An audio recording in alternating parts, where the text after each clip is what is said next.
Design करने के लिए यूज होता है। तो उन्होंने पूरा HTML पढ़ा दिया, अब तुम लोग इतने कैपेबल हो गए हो कि किसी भी वेबसाइट का एक बेसिक स्ट्रक्चर डिजाइन कर सको।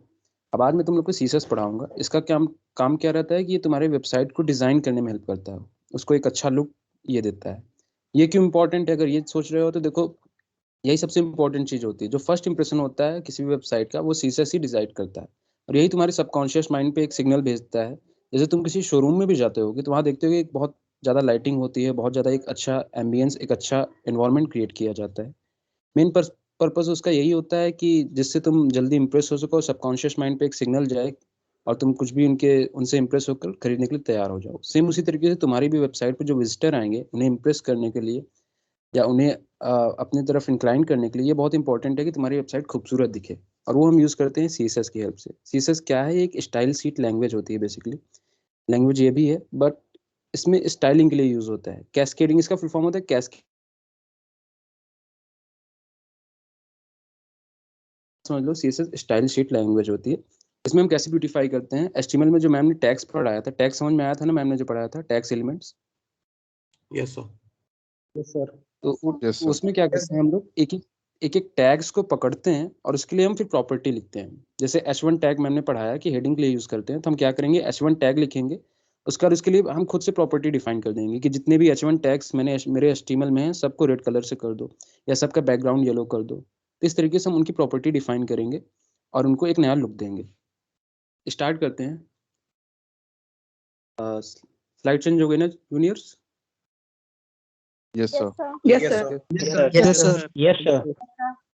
ठीक है ठीक है ठीक है। Yes sir. चलो, CSS देखो डिसाइड करता है कि HTML जो हमने यूज किया है वो कैसे डिस्प्ले होगा हमारी वेबसाइट पे। इससे हम कैसे HTML की प्रॉपर्टीज चेंज करते हैं, हम सेलेक्टर्स का यूज करते हैं।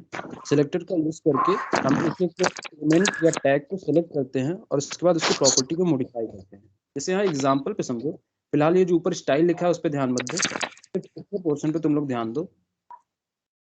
यहाँ पैराग्राफ है, पैराग्राफ टैग P से समझा है ना, तुम लोगों ने देखा होगा, मैंने कराया होगा। तो ये P से पैराग्राफ टैग है, इसमें हम क्या कर रहे हैं, उसकी अलग अलग प्रॉपर्टीज के लिए नई वैल्यू सेट कर रहे हैं। पैराग्राफ के लिए हमने लिख दिया फॉन्ट साइज को 32 पिक्सल कर दो, उसके बाद कलर को रेड कर दो, टेक्स्ट अलाइन सेंटर कर दो। ऐसे जितनी भी प्रॉपर्टीज लिखनी है पैराग्राफ टैग के लिए हम यहाँ पे लिख सकते हैं, और वो सब डायरेक्ट इंप्लीमेंट हो जाएगी उस पर। ठीक, तो अब कैसे करते हैं ये काम एक्चुअली में? जैसे HTML के लिए हम एक अलग से पेज डिजाइन करते हैं .html की एक्सटेंशन से, CSS के लिए ये काम कैसे करते हैं, अब डायरेक्ट इस पे बात करते हैं। देखो, CSS को HTML में इम्प्लीमेंट करने के लिए 3 तरीके हो सकते हैं। 3 तरीके से हम CSS को HTML में इन्वॉल्व कर सकते हैं। एक होता है एक्सटर्नल CSS का मेथड। एक्सटर्नल CSS में क्या करते हैं, जैसे HTML के लिए हमने अलग से फाइल बनाई .html के एक्सटेंशन के साथ, वैसे ही सेम हम काम करेंगे CSS के लिए। एक अलग से फाइल बना देंगे .css करके, उसी में सारा कोड लिखेंगे और HTML में लिंक कर देंगे हम ये फाइल उसके हेड सेक्शन में। HTML के हेड सेक्शन में हम लिंक कर देंगे, उसके लिए ये टैग यूज करेंगे HTML के हेड सेक्शन में, और ये टैग जैसे ही यूज करेंगे हमारी फाइल लिंक हो जाएगी HTML में। इसमें क्या लिखा है, लिंक रेल स्टाइल सीट, या REL सिग्निफाई कर रहा है रिलेशन। इस टैग से क्या कर रहे हैं, हम अपने HTML और एक अदर फाइल के बीच रिलेशन स्टैब्लिश कर रहे हैं। और किसके बीच रिलेशन स्टैब्लिश कर रहे हैं? जाहिर सी बात है HTML में लिख रहे हैं तो HTML का रिलेशन स्टैब्लिश कर रहे हैं। किसके साथ कर रहे हैं? कि स्टाइल शीट लैंग्वेज के साथ। इसलिए इस रिलेशन एट्रीब्यूट की वैल्यू स्टाइल शीट दी गई है। और उसके बाद एक दूसरा एट्रीब्यूट है यहाँ पे H रेफरेंस। ये मतलब हमारा हाइपरटेक्स्ट रेफरेंस कहाँ से लेगा? हम रिलेशन तो स्टैब्लिश कर रहे हैं, बट उसके लिए कहीं से वो डेटा तो आना चाहिए, रेफरेंस कहाँ से लेगा? ये हमारे यहाँ हम अपनी फाइल का नाम डाल देते हैं। इसका एक्सटेंशन देख लो, .css के नाम से है। जो भी हमने फाइल बनाई है, क्रिएट की है, उसका नाम डाल देंगे, उससे कनेक्ट हो जाता है। एक तरीका ये होता है। एक होता है इंटरनल CSS, अभी मैं कोड करके दिखाऊंगा, परेशान मत होना, उससे अच्छे समझ में आएगा। यहाँ पर बस 1-2 पेज में तुम्हें बेसिक थ्योरी समझा रहा हूँ, फिर डायरेक्ट कोडिंग पार्ट पे चलेंगे। इंटरनल CSS होता है। इंटरनल CSS में क्या होता है कि हेड सेक्शन में ही हम स्टाइल टैग लिख देते हैं। कहीं पर हेड सेक्शन में स्टाइल टैग लिखेंगे हम, और उसके अंदर जो भी कोड लिखना है हमें CSS का, वो लिख देंगे हम डायरेक्ट हेड सेक्शन के अंदर। इसमें हमें अलग से फाइल बनाने की जरूरत नहीं है। ये हमारा दूसरा तरीका होता है जिसे हम कहते हैं इंटरनल CSS। एक्सटर्नल CSS में क्या किया हमने, एक नई फाइल बनाई .css के एक्सटेंशन के साथ, उसमें सारा कोड लिखा और उसे लिंक कर दिया। इंटरनल CSS में क्या करते हैं कि हेड सेक्शन में स्टाइल टैग का यूज किया और उसके अंदर जितना भी कोड करना है CSS का वो कर दिया हमने, और उसके बाद डायरेक्टली वो चीज इंप्लीमेंट हो जाएगी। और थर्ड वे जो होता है वो होता है इनलाइन CSS का। इनलाइन CSS में क्या करते हैं हम, ना हेड टैग में कुछ लिखेंगे ना कुछ लिंक करेंगे, इसमें जो सिंपली जो हमने टैग बनाया था, जैसे h1 टैग था, इसी के साथ एक स्टाइल एट्रीब्यूट यूज कर लेंगे हम। और स्टाइल एट्रीब्यूट के अंदर यहाँ देखो मैंने कई प्रॉपर्टीज लिख दी हैं कि अब h1 के कलर को ब्लू कर दो, टेक्स्ट लाइन सेंटर कर दो, ठीक।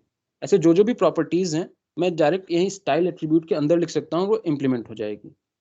अच्छा ध्यान से देख लो, जो भी प्रॉपर्टी मैं चेंज कर रहा हूँ वो कैसे चेंज हो रही है। पहले मैं प्रॉपर्टी के नाम लिख रहा हूँ, फिर एक कोलन आ रहा है, फिर वैल्यू आ रही है, फिर सेमी कोलन आ रहा है, कोई कॉमा वॉमा नहीं आ रहा है।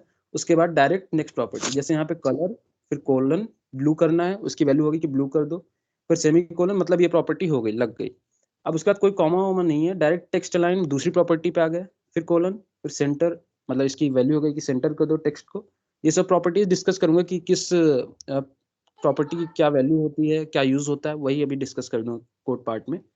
फिलहाल के लिए ये समझ लो कि जो भी प्रॉपर्टी चेंज कर रहे हैं चाहे किसी भी तरीके से, उसमें यही कर रहे हैं हम लोग, प्रॉपर्टी के नाम लिख रहे हैं, उसके आगे कोलन लगा रहे हैं, फिर प्रॉपर्टी की वैल्यू लिख रहे हैं, फिर सेमी कोलन के साथ वो प्रॉपर्टी हो जा रही है।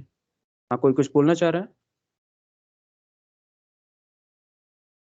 इस इतने में किसी को कुछ डाउट है क्या जूनियर्स? सर इंटरनल सीएसएस वाले में सर एचटीएमएल के अंदर ही हम कोड करते हैं। हाँ, HTML के अंदर ही स्टाइल टैग का यूज करके करते हैं। अब डायरेक्ट मैं कोड करके तुम लोग को दिखाने जा रहा हूँ, उससे ज्यादा अच्छे से क्लियर होगा, फिर तुम लोग इससे रिलेटेड डाउट पूछ सकते हो, ठीक। Okay sir. तो देखो मैं यहाँ पे VS कोड अपना ओपन कर लिया मैंने। यहाँ पे एक नई फाइल बनाता हूँ मैं। आज तुम लोग की थर्ड क्लास है तो मैं third.html के नाम से एक फाइल बना दे रहा हूँ, और HTML के बेसिक सिंटैक्स मैं यहाँ पे लिखने जा रहा हूँ पहले। कर लेंगे। ठीक, यहाँ पे लिख दे रहा हूँ मैं CSS क्लास, कुछ भी नाम दे सकते हो, ये सब तो तुम लोग की अपनी अपनी चॉइस है।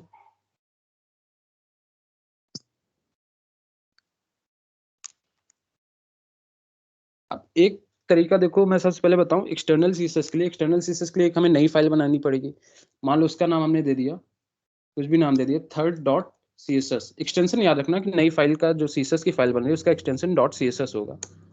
एक नई फाइल बना, अब इसमें कुछ लिखा नहीं है मैंने, ठीक। अब इसे लिंक करेंगे। पहले HTML में जाहिर सी बात है HTML की प्रॉपर्टीज या HTML के टैग्स पे सब हम इंप्लीमेंट करेंगे, तो HTML में कुछ टैग्स तो लिख लें, कुछ प्रॉपर्टीज डिफाइन कर लें, उसके बाद उनकी प्रॉपर्टीज चेंज करेंगे। तो यहाँ पे मैं कुछ चीजें लिख रहा हूँ, डिव टैग का यूज किया मैंने।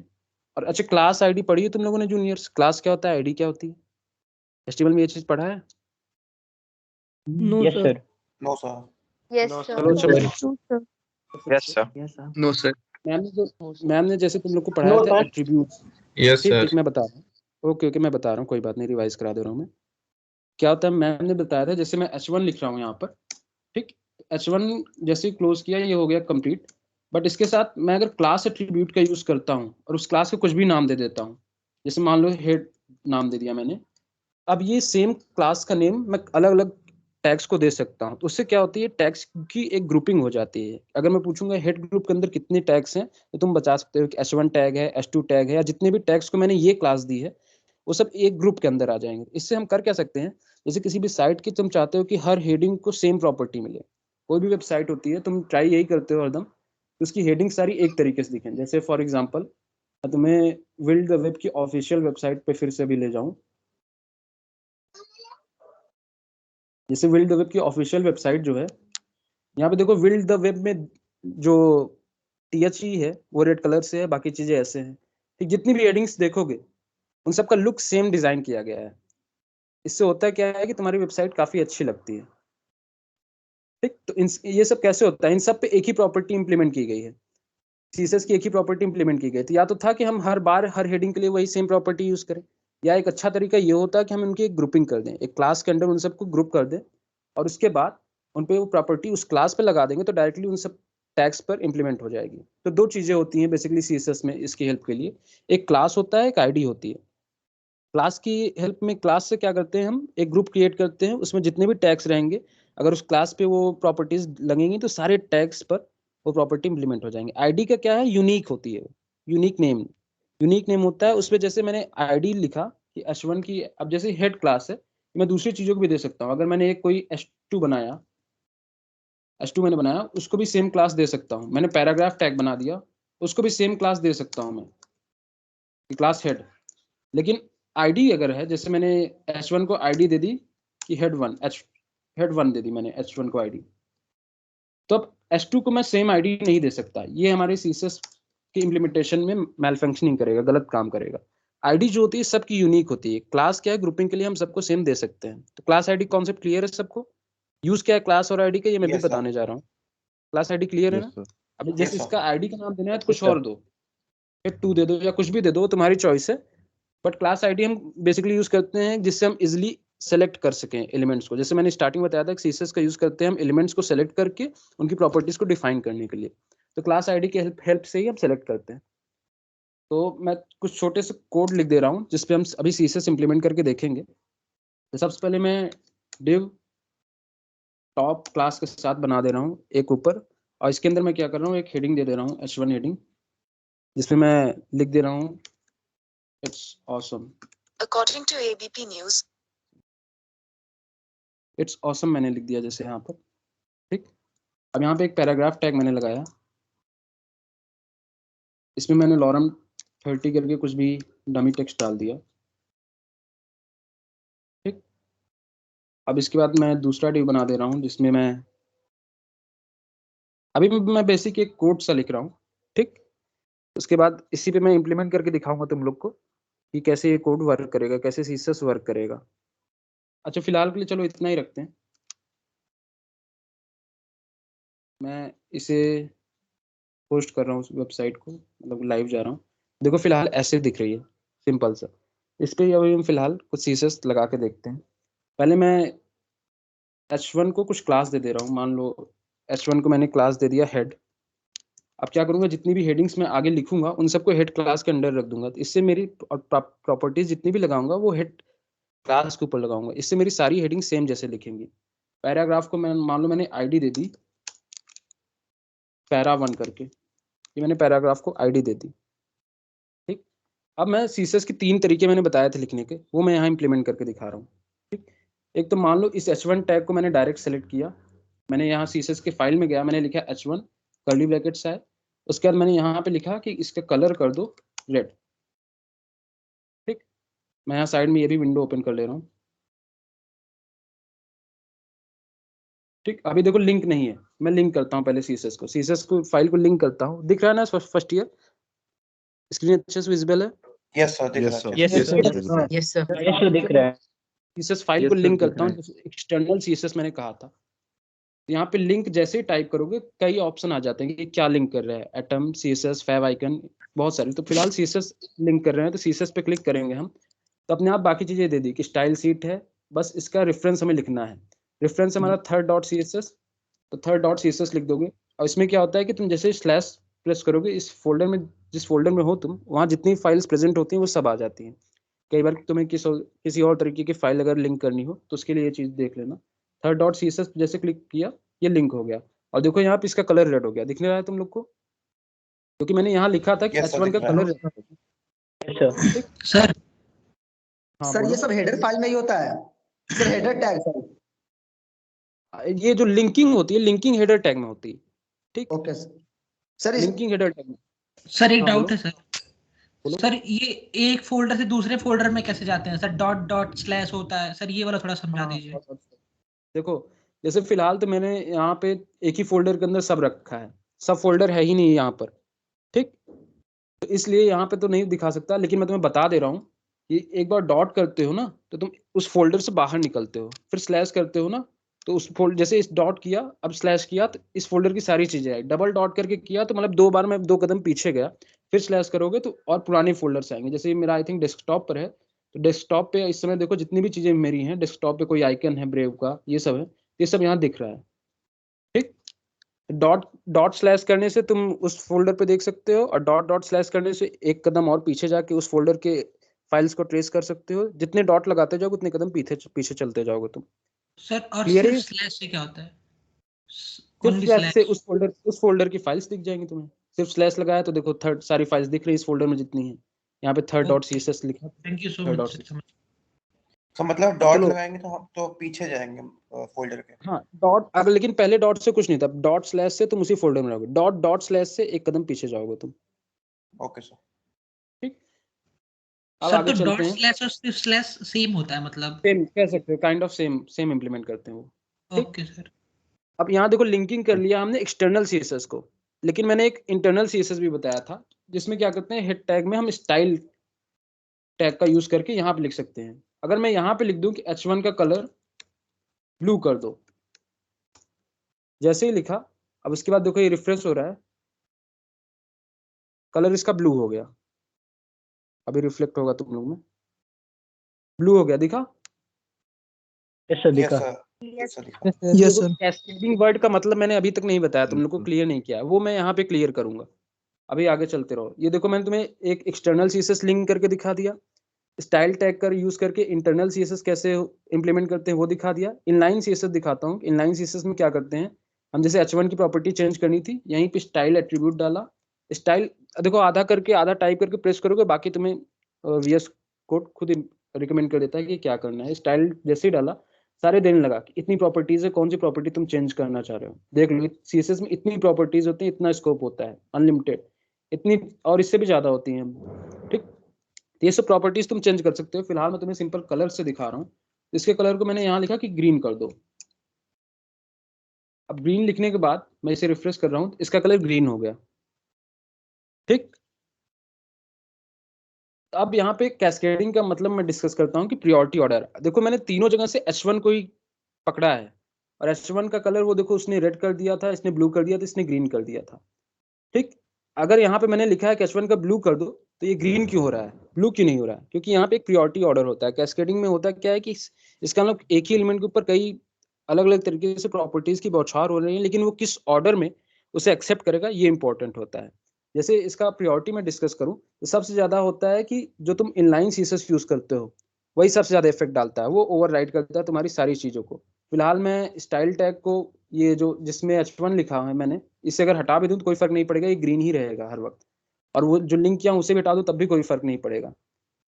तो सबसे ज्यादा प्रायोरिटी होती है इनलाइन सीएसएस की। इनलाइन सीएसएस में जो भी तुम लिख देते हो वो सबसे ज्यादा प्योर माना जाता है इम्प्लीमेंटेशन के लिए। अब इनलाइन सीएसएस को अगर मैं हटा दूं, तब इन दोनों में से किसकी ज्यादा प्रायोरिटी मानी जा रही है, कौन इंप्लीमेंट हो रहा है? यहाँ देखो ब्लू हो रहा है, क्यों हो रहा है? क्योंकि मैंने यहाँ पे ये होता है कि कौन लेट लिखा गया है। पहले मान लो स्टाइल शीट से उसने देखा कि कलर को करना है रेड, लेकिन उसके बाद उसके जस्ट नीचे लिखा गया कि इसके कलर को ब्लू करना है, तो उसने उसे ओवरराइड करके ब्लू लिख दिया। अगर मैं यही जो लिंक की है मैंने फाइल, अगर इसे नीचे ले आ दूं, मैं स्टाइल के नीचे ले आया मैं यहाँ पर, दिख रहा है? तो देखो इसका कलर रेड हो गया अपने आप, ठीक। क्यों? क्योंकि अब इसने ओवरराइड कर दी। ये क्लियर हुआ कि इन दोनों में कंपैरिजन करोगे तो जो नीचे लिखा है उसकी प्रॉपर्टीज मानी जाएंगी, और इनलाइन सीएसएस सबसे हाई प्योर माना जाता है। क्लियर है इतना juniors? Yes sir. Yes sir. अब अगर फिर भी मान लो कुछ केस ऐसे हों जिसमें मुझे इस स्टाइल टैग के अंदर जो भी लिखा है मैंने फाइल, उसको ज्यादा प्रियोर देना है, तो कुछ मत करो। जैसे ब्लू को तुम चाहते हो ब्लू ही इंप्लीमेंट हो, भले नीचे वो फाइल लिंक है, तो यहाँ पे एक्सक्लेमेशन साइन के साथ इंपॉर्टेंट लिख देना। जैसे इंपॉर्टेंट लिखा तो भले ही ये नीचे है, लेकिन अब क्योंकि इंपॉर्टेंट लिख दिया तो मतलब वो प्रायोरिटी उसे मिलेगी। और ये देखो ब्लू हो गया इसका कलर, इसमें भले ओवरराइट नहीं कर पा रहा है वो रेड कलर नहीं, क्योंकि यहाँ पे इसे इंपॉर्टेंट टैग दे दिया गया है। क्लियर है? इतना क्लियर हुआ सबको? Yes sir. Yes sir. कोई डाउट? इस सीएसएस को तीन तरीके से लिंक करते हैं, ठीक। External CSS, internal CSS, inline CSS, तीनों को लिंकिंग सिखा दिया मैं, तीनों की प्रायोरिटी ऑर्डर सिखा दिया। कैस्केडिंग का मतलब यही होता है कि किस ऑर्डर में वो एक्सेप्ट करेगा उन सब चीजों को।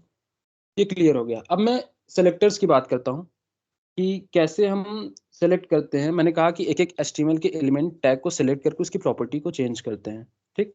तो कैसे सेलेक्ट करते हैं? तीन तरीके से बेसिकली हम सेलेक्ट करते हैं। सीएसएस के एलिमेंट सेलेक्टर से, उसके किसी एलिमेंट, जैसे मैंने अभी H को करके दिखाया कि H1 को मैंने हर जगह लिखा कि H1 की प्रॉपर्टी चेंज करो। और एक क्लास सेलेक्टर का भी यूज कर सकते हैं, ID सेलेक्टर का भी यूज कर सकते हैं, और कई सेलेक्टर्स को ग्रुप करके भी हम परफॉर्म कर सकते हैं ये काम। तो फिर से कोड में दिखाता हूँ कि इसका मतलब क्या है जो मैंने यहाँ लिखा है, ठीक। मान लो जैसे क्लास की इंप्लीमेंटेशन दिखानी है तो हेड क्लास में किसी और को दूंगा तभी दिखा पाऊंगा, इसलिए मैं एक और सेम ऐसी चीज जो मैंने यहाँ लिखी है सेम एक और क्रिएट कर दे रहा हूँ, और यहाँ टॉप की जगह ये क्लास में चेंज कर दे रहा हूँ।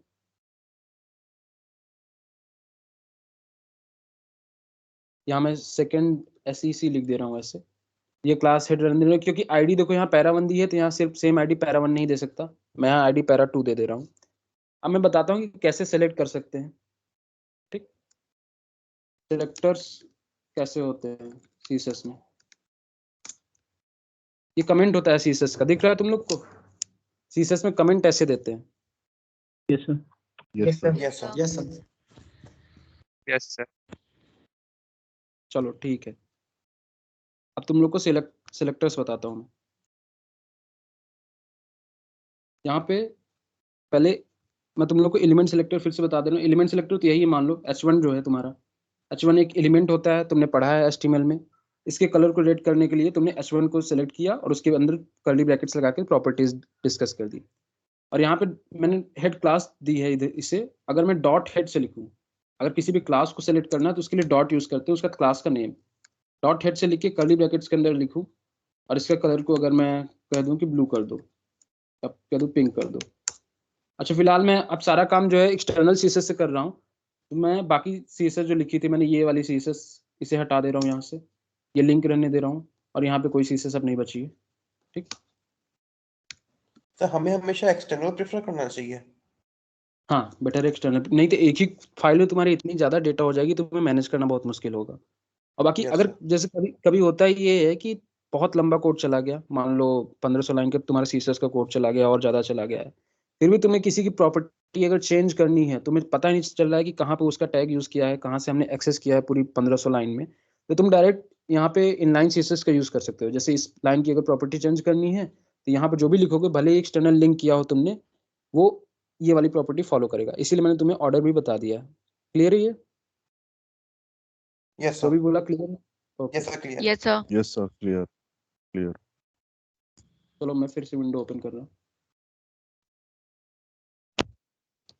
देखो अब डॉट हेड में मैंने हेड क्लास किसे किसे दी है? दोनों हेडिंग्स को दी है हेड क्लास। Yes, sir. दोनों हेडिंग को दिया। Yes, sir. दोनों हेडिंग दोनों को दी, तो headings. देखो एक डॉट हेड डाला मैंने और दोनों हेडिंग की प्रॉपर्टीज चेंज हो गई, पिंक हो गई। ठीक, ये हुआ मेरा क्लास से सिलेक्ट करना। अब अगर मैं पैरा को सिलेक्ट करना चाहता हूँ, पैरा 2, मान लो ये पैरा है, पैरा 1 है, मान लो पैरा 1 को सिलेक्ट करता हूँ मैंने हैज पैरा 1 लिखा। पैरा मतलब आईडी को सिलेक्ट करने के लिए हैज यूज करते हैं, क्लास को सिलेक्ट करने के लिए डॉट यूज करते हैं, और एलिमेंट को सिलेक्ट करने के लिए कुछ यूज नहीं करते, डायरेक्ट H1 लिख दिया या P लिख दिया या कुछ भी लिख दिया। हैज पैरा 1 का कलर अगर मैं चाहूँ, मैं इसका कलर कर दे रहा हूँ कुछ भी, ग्रीन कर दिया मैंने। अच्छा, ग्रीन तुम लोग को शायद क्लियरली दिख नहीं रहा होगा, दिख रहा है तुम लोग को? कलर ग्रीन हो Yes, गया sir. है। Yes, sir. Yes, दिख sir. रहा है। Yes, Yes, sir. sir. दिख रहा है। Yes, Yes, sir. sir. क्या दोनों पैरा का Yes, चेंज sir. हुआ? दोनों Yes, पैरा का sir. चेंज Yes, हुआ है, sir. सिर्फ ऊपर के पैरा का चेंज हुआ है? अभी ऊपर ऊपर ऊपर वाला वाला। है। केवल ऊपर का। ऊपर की पैरा केवल ऊपर क्योंकि वाले देखो का। यार आईडी मैंने आईडी सेलेक्ट की है, और आईडी किसे दी है मैंने? ये सिर्फ इस पैरा को दी है। ऊपर वाले पैरा पैरा वन को। अब ये पैरा पैरा 2 वन। की आईडी दूसरी है, अगर पैरा 2 को भी करना है तो मैं इसे अलग से लिख सकता हूँ, हैश पैरा 2, और या तो दोनों को एक क्लास के अंदर भी लिख सकता हूँ, या इसके अंदर मैंने कलर ग्रीन कर दिया, अब इसकी भी चेंज हो गई। और अगर यही सेम काम करने का दूसरा तरीका क्या हो सकता है कि मैं दोनों को सेम एक क्लास के अंदर रख दूं। मान लो इसकी क्लास मैंने दे दी P, सिंपली कुछ भी सिंपल से दे दिया मैंने, क्लास इसकी P दे दी, इसकी क्लास दे दी मैंने P। अब मैं ये जो काम कर रहा था पैरा 1 और पैरा 2 करके, इसकी जगह मैं डायरेक्ट कर सकता हूँ कि P का कलर अभी देखो पिंक है ना, अभी ब्लैक है, पैराग्राफ का Yes, sir. कलर देखो ब्लैक है। Yes, sir. Yes, sir. यहाँ पे मैं Black. कह रहा हूँ कि इसका कलर ग्रीन कर दो, देखो फिर से हो गया, इस बार एक चीज दोनों हो गए। ये Yes, होता है sir. डिफरेंस आईडी और क्लास में, इस तरीके से हम एक्सेस करते हैं। मैंने अभी एक बताया कि ग्रुपिंग भी मैं बता रहा हूँ।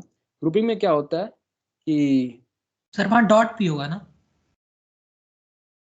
हाँ डॉट पी, एक्चुअली यहाँ पे पी क्या है ना कि वो उसने टैग पैराग्राफ की वाला तरह ले, लिखा है। हाँ टैग ले लिया। यहाँ इसका नाम चेंज करके पैरा का पीए लिख दे रहा हूँ मैं, हाँ। पीए लिख दे रहा हूँ। अब अगर डॉट पीए से करूँगा तब वो करेक्ट एग्जाम्पल होगा, डॉट पीए से। ठीक, अगर सिंपली पी यूज कर रहा हूँ तो एज एन एलिमेंट उसे ले लिया उसने, तो पी एलिमेंट की प्रॉपर्टी चेंज करते हैं तो उसके लिए एलिमेंट एक्सट्रैक्शन से मान लिया उसने और उसका कलर ग्रीन कर दिया। क्लियर है ना इतना? Yes, sir. Clear. Yes, sir. Yes, sir. Yes, sir. Clear. ठीक है, चलो अब आगे बढ़ते हैं। अब आगे तुम लोग इसमें और भी प्रॉपर्टीज चेंज, ग्रुपिंग बता रहा था मैं, ग्रुपिंग कैसे कर सकते हो कि कई जैसे मान लो तुमने सोचा कि इस आईडी का प्रॉपर्टीज और हेड की प्रॉपर्टीज दोनों को एक साथ चेंज करनी है, ठीक, तो तुम यहाँ पे ऐसे भी लिख सकते हो डॉट हेड और बिना किसी एक कॉमा लगा दो यहाँ पर और लिख दो हैश पैरा 1। अब यहाँ पे जो भी प्रॉपर्टी तुम लिखोगे उससे दोनों चीज इफेक्ट होंगी। ठीक, तो ऐसे अगर तुम्हें दो क्लास और एलिमेंट को साथ में एक्सेस करना हो तो ऐसे कर सकते हो तुम कॉमा लगाकर और दोनों एक साथ हो जाएंगे। जैसे मैंने यहाँ पे गया कलर, मैंने कहा कि सबका ब्लैक कर दो, ब्लू कर दिया मान लो तो ब्लू हो गया। अब ये देखो पैरा 2 की कलर नहीं चेंज हुआ है, क्यों? क्योंकि उसकी आईडी पैरा 2 है और यहाँ पे मैंने किसे लिया, डॉट हेड लिया और हैश पैरा 1 लिया है, पैरा 2 नहीं लिया है मैंने यहाँ पर। समझ में आ रहा है क्यों ऐसा नहीं हुआ है? Yes sir. Yes sir. Yes sir. ठीक है, चलो अब मैं तुम लोग को और प्रॉपर्टीज बताता हूँ। यहाँ पे सिलेक्टर्स हो गया, समझ में आ गया तुम लोग को। अब सीएसएस स्टाइलिंग पे आता हूँ मैं डायरेक्ट, कि कैसे तुम सीएसएस को स्टाइल कर सकते हो, कौन कौन से ऐसे टैग्स हैं। ठीक, तो मैं ब्राउजर ओपन करता हूँ।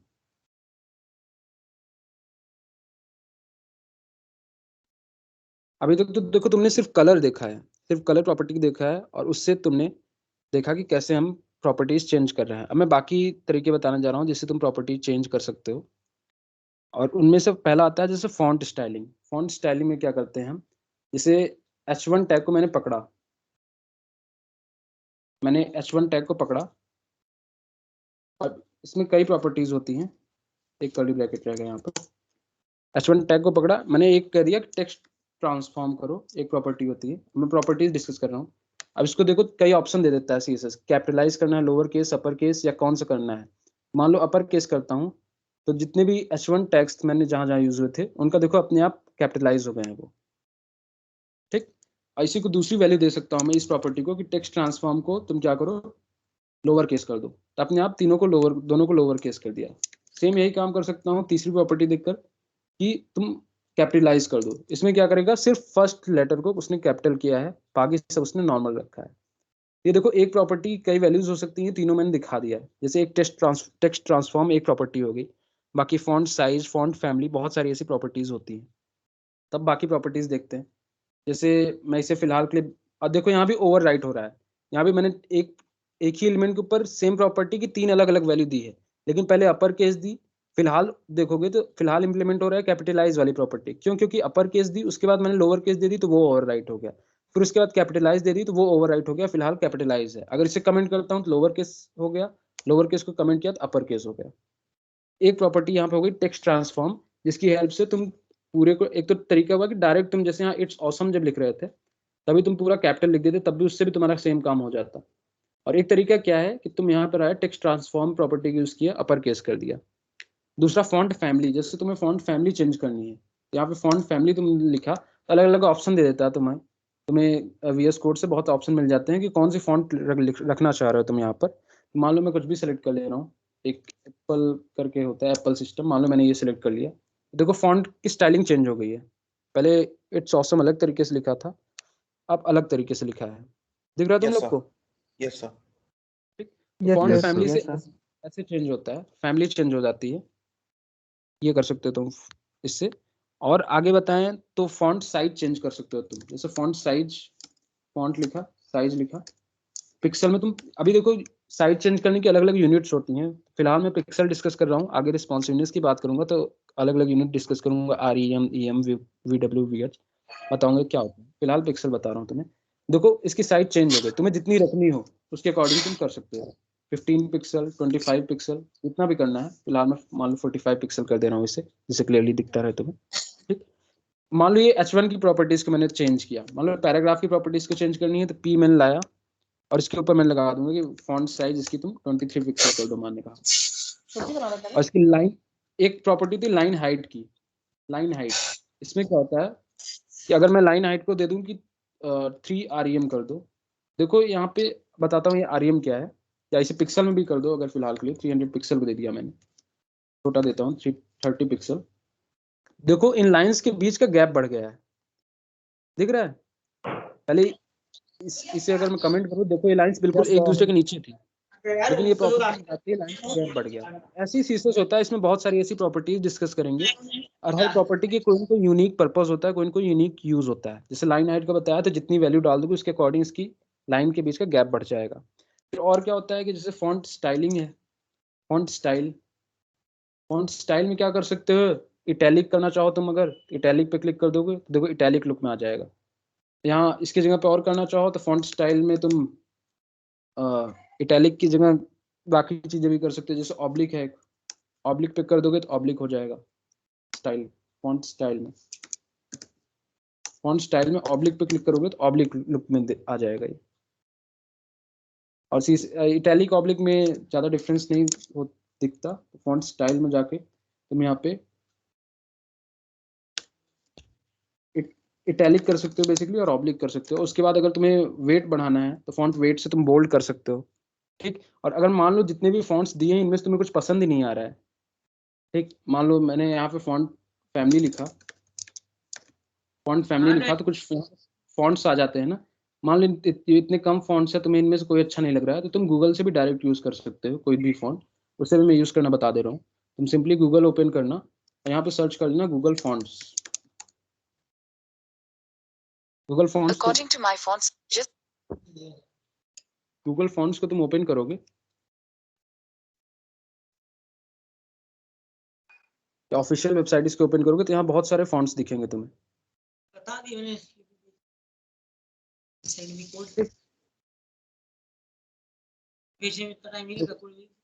बहुत सारे फॉन्ट्स दिख रहे हैं तुम लोग को, कोई भी इसमें सेलेक्ट कर सकते हो जो तुम्हें पसंद है। मान लो तुम्हें ये पसंद आ रहा है, ये सिलेक्ट कर, यहाँ बहुत सारे फॉन्ट्स मिल जाएंगे तुम लोग को, जो भी पसंद आए कर लो।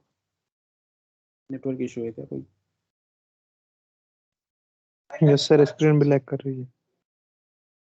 एक मिनट मैं चेक कर लेता हूँ नेटवर्क इशू। ये सर थोड़ी सी स्क्रीन लेट में आ रही है।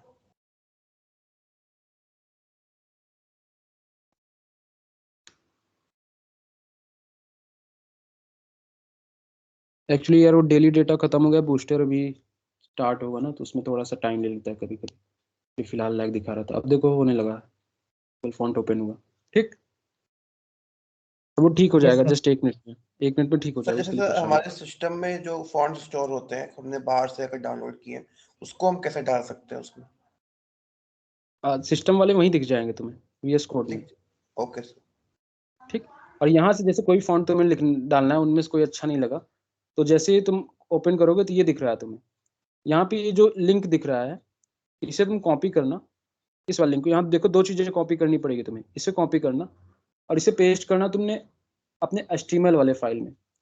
HTML फाइल में जहाँ तुमने CSS ऐड की थी, उसके पास इसे कहीं ऐसे पेस्ट कर देना, ठीक। सिंपली इसे पेस्ट कर देना। और उसके बाद उसमें एक ऑप्शन होता है फॉन्ट फैमिली का, नीचे फॉन्ट फैमिली का, इसमें देखो इसे कॉपी करोगे और इसे पेस्ट करना तुम्हें CSS के फाइल में, जहाँ फॉन्ट फैमिली डिफाइन कर रहे थे तुम। यहाँ पे पैराग्राफ की फॉन्ट फैमिली डिफाइन कर रहे थे ना तुम, यहाँ पे पेस्ट करना है। अब इसके बाद तुम ब्राउजर पे जाकर देखोगे CSS क्लास में, इनकी देखो फॉन्ट चेंज हो चुका है। देखा पैराग्राफ का फॉन्ट पहले चेंज है, जो गूगल फॉन्ट पे देखा था वो फॉन्ट आ गया है। अच्छा देखो यहाँ पे फॉन्ट फैमिली में कई फॉन्ट्स लिखे रहते हैं, कॉम्फर्टर, कर्सिव और ये कई होते हैं। ऐसा क्यों होता है, बता सकते हो? सर जैसे कभी कभी एरर होता है सर, तो एक नहीं होता है तो दूसरा हो जाता है, अप्लाई हो जाता है। कि अगर किसी केस में ऐसा हुआ कि फेलियर हुआ, ये फॉन्ट लोड नहीं हो पाया, तो दूसरा फॉन्ट लोड होगा और उससे काम हो जाएगा। क्लियर है? यस सर, क्लियर है। ठीक है, तो देखो फॉन्ट की इतनी प्रॉपर्टीज। सर फेल होगा क्यों? अगर जैसे मान लो इंटरनेट से ये सब चीजें लोड हो रही है ना, तुमने ये फॉन्ट जो गूगल का लिया, ये इंटरनेट से लोड हो रही है, या सिस्टम ने सपोर्ट नहीं किया वो फॉन्ट, कई चांसेस होते हैं, तब उस केस में फेल हो जाएगा। सर वो यूजर का सिस्टम, यूजर का सिस्टम। ओके सर इसमें लाइन हाइट क्या है? लाइन हाइट से ये हाइट दिख रही है तुम्हें? अगर मैं इसकी वैल्यू देखो बढ़ा दूं, 30 की जगह 40 कर दे रहा हूँ या कुछ, तो देखो कौन सी चीज चेंज हो रही है। यहाँ पर नॉर्मल रखा है तो ऐसे, अगर इसको मैं 40 लिख दे रहा हूँ तो देखो क्या हुआ कि ये जो 2 लाइंस के बीच का गैप है पैराग्राफ टैग में, ये चेंज हो रहा है। ये लाइन हाइट की प्रॉपर्टी से होता है। क्लियर है? यस सर टेक्स्ट ट्रांसफॉर्म की 3 और प्रॉपर्टीज होती हैं, जैसे इनिशियल, इनहेरिट और नन। इनका बिल्कुल भी डिफरेंस समझ नहीं आता, वो प्लीज क्लियर कर दीजिए। इनिशियल क्या होता है कि नॉर्मली रहती है, मतलब जो तुम्हारे सिस्टम पे है उसी के अकॉर्डिंग होती है। और अनसेट में क्या होता है कि वो या तो तुम्हारे जस्ट इनहेरिटेंस पे बेस्ड होता है। जैसे तुम कुछ प्रॉपर्टीज ऐसी होती हैं जो टैग्स अपने पेरेंट टैग्स की इनहेरिट करते हैं। पेरेंट टैग क्या होते हैं कि जैसे यहाँ पर मैं H1 का पेरेंट टैग होगा, उसके जस्ट बाहर का टैग बॉडी टैग। ठीक, बॉडी का पेरेंट टैग क्या होगा? HTML टैग, क्योंकि बॉडी जो है इसके जस्ट बाहर सिर्फ HTML टैग है। HTML टैग्स के चिल्ड्रंस होते हैं ये पूरे हेड टैग, बॉडी टैग, और बॉडी के चिल्ड्रंस में आएंगे ये div का टैग, H1 के टैग। ठीक, ऐसे होता है, ये पूरी हायरार्की सिस्टम होती है। तो उसी में है कि इनिशियल, अनसेट, ये सब प्रॉपर्टीज होती हैं और इनहेरिटेंस होती है। इनहेरिटेंस अगर तुम सेट करते हो तो डायरेक्टली वो पेरेंट टैग की प्रॉपर्टी को इनहेरिट कर लेता है, और इनिशियल मतलब कोई भी चेंज नहीं आएगा, जो डिफॉल्ट है वही होता है। अनसेट में क्या होता है, वो ट्राई करेगा पेरेंट का इनहेरिट करने का, अगर हो पाता है तो ठीक है, वरना अपनी प्रॉपर्टी को ही वो रखेगा। ऐसे होता है।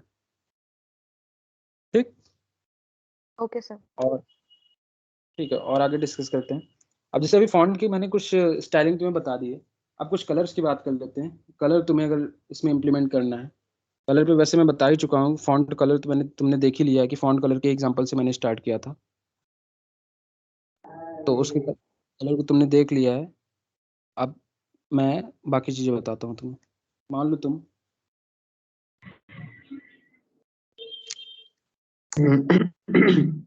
बैकग्राउंड कलर चेंज करना चाहते हो तो तुम BG कलर लिखो डायरेक्ट यहाँ पर।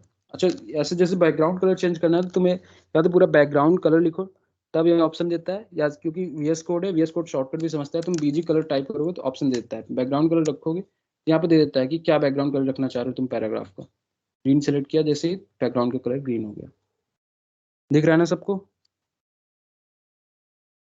Yes sir. Yes sir. Yes sir. तो कलर्स में बेसिकली दो चीज़ें तुम्हें लोग को बतानी थी, एक बैकग्राउंड कलर कैसे चेंज करते हैं और वो कैसे चेंज करते हैं। बैकग्राउंड कलर को लेकर कुछ और चीज़, अगर इंपॉर्टेंट चीज़ें बताऊं तुम्हें, तो एक होते हैं ग्रेडियंट कलर्स होते हैं। तुम जाके गूगल पे सर्च करना ग्रेडियंट कलर्स, ठीक, या फिर एक वेबसाइट होती है gradient-color.io करके। ये देखो gradient-color.io करके है, इस पर तुम लोग जाओगे, कई ग्रेडियंट कलर्स मिल जाते हैं तुम्हें अगर इस टाइप के कुछ कलर्स अपने साइट में ऐड करने हैं मान लो, तो कुछ नहीं करनी है, ये उनकी CSS की प्रॉपर्टीज होती है, मिल जाती है, प्री डिफाइंड प्रॉपर्टीज तुम्हें मिल जाएगी। इन्हें कॉपी करना और इस बैकग्राउंड कलर की जगह उसे पेस्ट कर देना। अब तुम्हारे पैराग्राफ का कलर कुछ ऐसा दिख रहा है। स्क्रीन काफी लैग कर रही है क्या जूनियर्स? यस सर, थोड़ा स्लो हो रहा है sir. Yes sir. Yes sir, lag हो रही है सर, काफी लैग हो रही है। कलर चेंज दिखा तुम लोग को? यस सर, अभी यस दिखा। सर। यस सर, अब आया। Yes sir. ठीक है, तो ग्रेडियंट Yes, sir. कलर्स का भी तुम इस तरीके से यूज कर सकते हो। अब मैं तुम्हें कुछ बताता हूँ, जैसे हाइट, सर जी वेट, ग्रेडियंट दोबारा बता दीजिए। इसमें क्या बताया मैंने कि एक तो कुछ नॉर्मल कलर्स होते हैं जो तुम डायरेक्ट यहाँ से सेलेक्ट कर सकते हो। अच्छा, यहाँ से भी जो तुम कलर दोगे ना, जैसे तुम BG कलर दिए, मान लो तुमने रेड लिखा, रेड का तुम्हें कोई शेड चाहिए तो तुम यहाँ से ऐसे जाके सेलेक्ट कर सकते हो, वो RGB वैल्यू का अकॉर्डिंग उसे सेलेक्ट कर लेगा और उसे इम्प्लीमेंट कर देगा। बाकी क्योंकि नीचे 3 ओवरराइड कर रहे हैं, इसे दिख नहीं रहा उसका इफेक्ट, तो उसका इफेक्ट कुछ ऐसा आ रहा है। तुम्हें यहाँ रेड का अगर लाइट वर्जन चाहिए तो लाइट वर्जन पर जाकर तुम ओके कर दोगे तो लाइट वर्जन आ जाएगा। बाकी ग्रेडियंट कलर्स क्या होते हैं, उनमें डायरेक्ट, जैसे इसमें क्या है, सब देखो सेम कलर का दिख रहा है, यहाँ पे जो कलर है वही सेम इस पार्ट में भी दिख रहा है। ग्रेडियंट कलर में ऐसा नहीं होता, एक शिफ्ट होता है कलर का। वो शिफ्ट पाने के लिए तो क्या कर सकते हो, तुम गूगल पे जा सकते हो, बहुत सारी वेबसाइट्स होती हैं। एक फेमस वेबसाइट है cssgradient.io करके, उस वेबसाइट पर जाओगे तो यहाँ पे मिल जाएंगे कि किस तरह के ग्रेडियंट तुम मेंटेन करना चाहते हो, एक्सप्लोर करना इस साइट को, काफ़ी अच्छी साइट है, तुम उसे सेलेक्ट कर सकते हो। फिर यहाँ पे आओगे, ऑप्शंस दिखेंगे तुम्हें, जैसे मान लो तुम्हें ये कलर दिखा या ये तुमने यहाँ सेलेक्ट कर लिया, जो भी तुम्हें अच्छा लगा यहाँ से तुमने सेलेक्ट कर लिया, मान लो ये तुम्हें दिखा, इसे कॉपी किया तुमने क्लिपबोर्ड पे। अब इसकी प्रॉपर्टीज कॉपी हो गई हैं, तुम कुछ मत करो, अपने HTML में आना और यहाँ पे टैग पेस्ट कर देना जहाँ भी तुम्हें चेंज करना है। पैराग्राफ का चेंज करना था, पैराग्राफ में आके चेंज कर दिया। इसका कुछ ऐसा दिख रहा है। ऑब्वियसली अभी अच्छा नहीं लग रहा है क्योंकि ये चीज़ तुम्हें प्रैक्टिस करनी पड़ती है, देखनी पड़ती है कि कौन सी चीज़ सूट करेगी। ठीक, ओके कोई सर। और कलर यहाँ कोई जैसे ये कलर है फिर भी लाइट है, यहाँ पे चल जा रहा है, बट कौन सा कलर लगेगा ये तुम्हें ट्रायल करके देखना पड़ता है, चेंज करो इसे। ठीक, ऐसे होता है। बाकी कलर देखो तुम कई तरीके से दे सकते हो। एक तो होगा डायरेक्ट, जैसे मैंने रेड लिख दिया उससे रेड कलर आ जाएगा, जैसे BG कलर रेड लिखा उससे रेड कलर आ गया डायरेक्ट। और एक होता है कलर, डायरेक्ट कलर से हो गया वाइट, जैसे लिखा, ये फॉन्ट का कलर चेंज करता है कलर वाइट करने पर। एक मिनट, पैराग्राफ का कलर जैसे वाइट,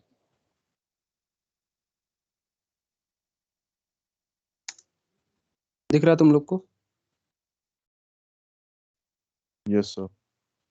यस सर। ठीक है, देखो ऐसे बैकग्राउंड कलर, बाकी कलर को तुम ऐसे लिख सकते हो। अगर चेंज करना है तो यहाँ से इस पे क्लिक करोगे, जो रेड दिख रहा है तुम्हें, इस पे क्लिक करोगे तो यहाँ से तुम इसकी वैल्यू को चेंज कर सकते हो डायरेक्ट, जो भी तुम्हें लिखना है। ओपेसिटी भी देख सकते हो, यहाँ से मैनेज कर सकते हो, तो अपने आप मैनेज करके तुम जो चाहो अच्छा सा रख सकते हो।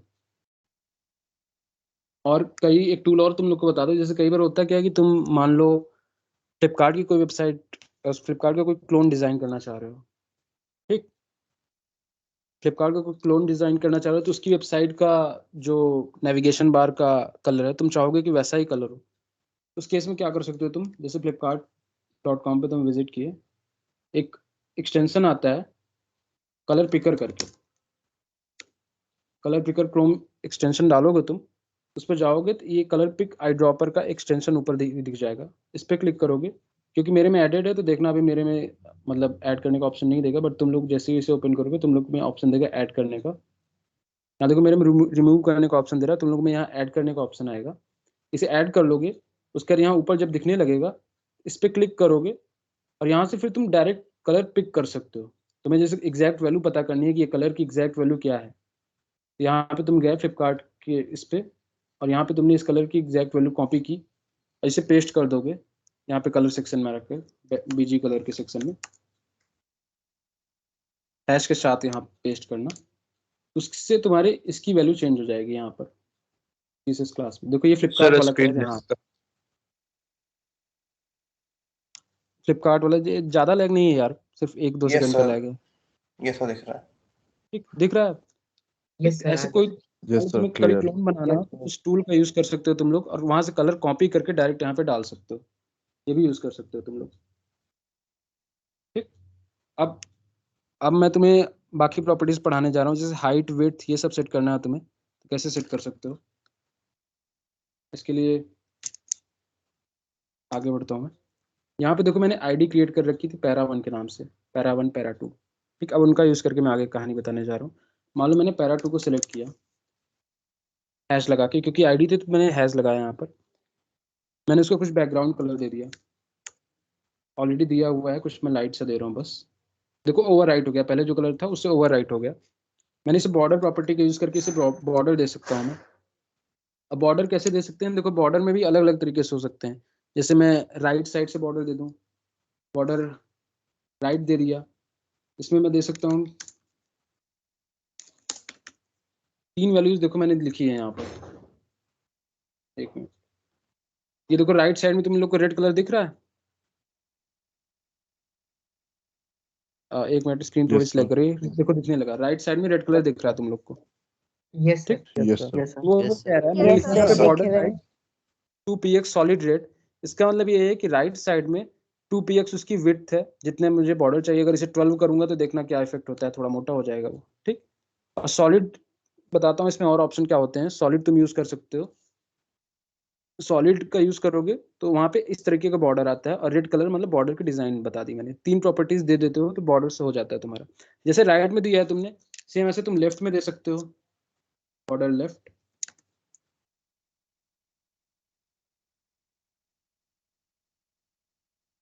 बॉर्डर लेफ्ट दिया तुमने 2px सॉलिड रेड दे दिया, मान लो रेड ही कलर दे दिया, या कुछ और कलर देना चाहो यहाँ पर वो भी दे सकते हो तुम। देखो लेफ्ट साइड में ग्रीन कलर का बॉर्डर दिख रहा है तुम्हें, इसकी भी वैल्यू मैं बढ़ा देता हूँ थोड़ी, 12 पिक्सल कर दिया मैंने। दिख रहा है तुम्हें इधर ग्रीन कलर का बॉर्डर और इधर रेड कलर का बॉर्डर। यस सर, दिख रहा है। Yes sir. जैसे तुम बॉर्डर टॉप और बॉर्डर बॉटम भी अलग से डिफाइन कर सकते हो, लेकिन अगर पूरे को तुम्हें सेम बॉर्डर देना है, ठीक, तब क्या कर सकते हो तुम, बॉर्डर पे गए और यहाँ पे तुमने लिख दिया मान लो यहाँ पे 12 पिक्सल सॉलिड रेड, तब तुम कोई प्रॉपर्टी मत डिफाइन करो और बस डायरेक्टली दे दो तुम, तो वो पूरे पे एक्टिव हो जाता है। बॉर्डर रेडियस यहाँ पे डाल दें, बॉर्डर पे सॉलिड की स्पेलिंग देखो गलत हो गई, तो नहीं हो रहा था। सॉलिड जैसे ही दिया देखो पूरा रेड हो गया। ये दोनों प्रॉपर्टीज ओवरराइट हो गई, इसे कमेंट भी कर दोगे तो कोई फर्क नहीं पड़ेगा। और अगर सिंपली देखो बॉर्डर राइट करते हो तो राइट साइड के बॉर्डर चेंज करेगा, लेफ्ट करते हो तो लेफ्ट साइड का चेंज करेगा, सिंपल बॉर्डर प्रॉपर्टी पे लेते हो तो ये सब होता है, ऐसे चेंज होता है। अब और क्या क्या ऑप्शन हो सकते हैं सॉलिड की जगह, जैसे तुम अगर डैश लिखते हो, डैश लिख दिया, ऐसा कुछ लिख देता है वो। क्लियर है? और ऑप्शन क्या होते हैं? Yes sir. Yes sir. तुम्हारे कई और ऑप्शंस डिस्कस किए गए हैं, जैसे ग्रूव है, रिज है, डबल है, ये सब भी देख लेते हैं कैसे इफेक्ट देते हैं। डैश की जगह मान लो मैंने ग्रूव दिया, एक मिनट, स्पेलिंग थोड़ा ध्यान देना इन सब केस में। मान लो रेड कलर को भी मैंने थोड़ा चेंज कर दिया। एक मिनट यस, थोड़ा अटेंडेंस करवा ले। यस ओके ठीक, करा लो। अटेंडेंस शीट चैट बॉक्स में दी गई है, फिल कर जल्दी से, 5 मिनट में तुम लोग। दिख रही है तुम लोग को? Yes sir. Yes sir. दिखा? कर लो उसको जल्दी। ठीक है ठीक है, तुम लोग कर लो। और जो अपने बैचमेट नहीं है उनको भी बोल दो ज्वाइन कर ले, अटेंडेंस मैंडेटरी है ना।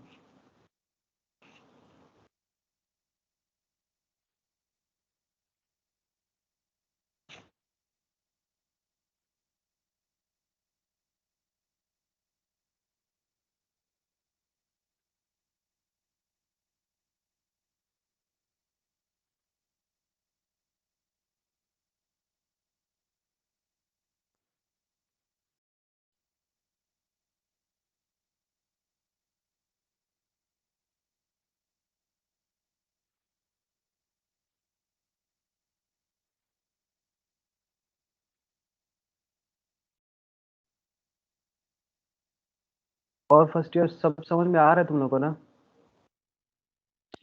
Yes yes yes sir.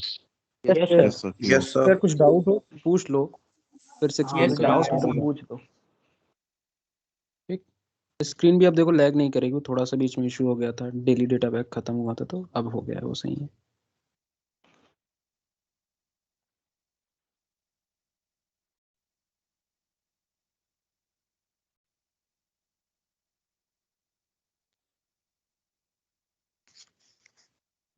Sir हम लोग डॉट और हैश किसके साथ लगाएंगे? डॉट और हैश डॉट देखो, टैग डॉट लगाओगे क्लास के साथ और हैश लगाओगे आईडी के साथ। अगर तुम किसी क्लास की हेल्प से एक्सेस ले रहे हो तो डॉट लगाओगे, आईडी की हेल्प से ले रहे हो तो हैश लगाओगे तुम। ठीक है? जैसे यहाँ पे देखो पैरा 1 मैंने आईडी डिक्लेयर किया है ना कि पैरा 2 एक आईडी है हमारे पी की, पैरा 1 एक आईडी है, हेड क्या है हमारा क्लास है। तो क्लास को अगर प्रॉपर्टी को डिफाइन कर रहा हूँ तो डॉट क्लास करके कर्ली ब्रैकेट्स में सारी प्रॉपर्टीज लिख दूंगा जो भी चेंज करनी है, या फिर अगर आईडी की कर रहा हूँ तो हैश पैरा करके मैंने जो भी नाम था आईडी का उसको करके मैंने सारी प्रॉपर्टी चेंज कर दी।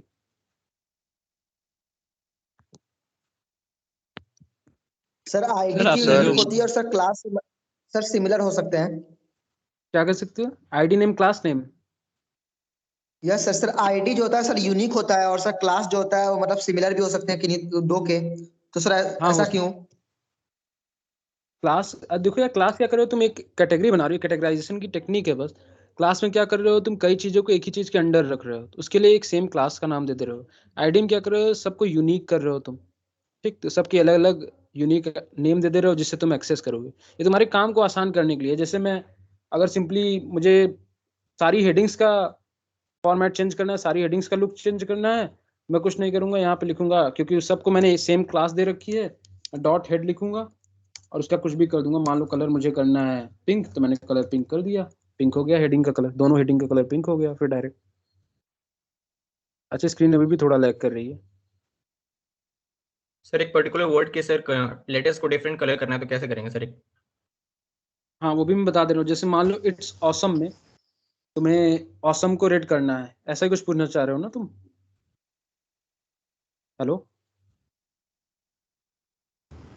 आवाज आ रही है जूनियर?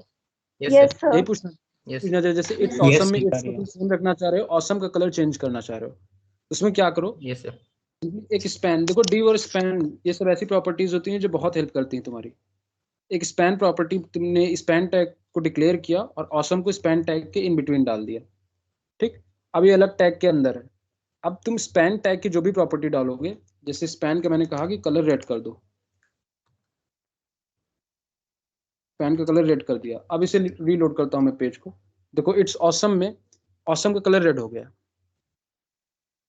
देखा? Yes yes sir. कैसे किया मैंने? बस वैसे एच जैसे उसके अंदर एक और टैग डाल दिया, जैसे h1 था उसके अंदर स्पैन टैग डाल दिया, बाकी का टेक्स्ट उसके अंदर गया। अब स्पैन की प्रॉपर्टी को चेंज कर दिया, अब ऐसे दिखने लगा। मान लो इसमें भी तुम्हें सिर्फ ई का चेंज करना होता तो कुछ मत करो, बाकी पार्ट इधर रखो, AW इधर रखा, स्पैन के अंदर सिर्फ ई डाल दिया और बाकी सम का पार्ट स्पैन के बाहर रख दो। आप देखोगे तो सिर्फ ई का कलर चेंज रहेगा, बाकी चीजें तुम्हारी नॉर्मल रहेंगी।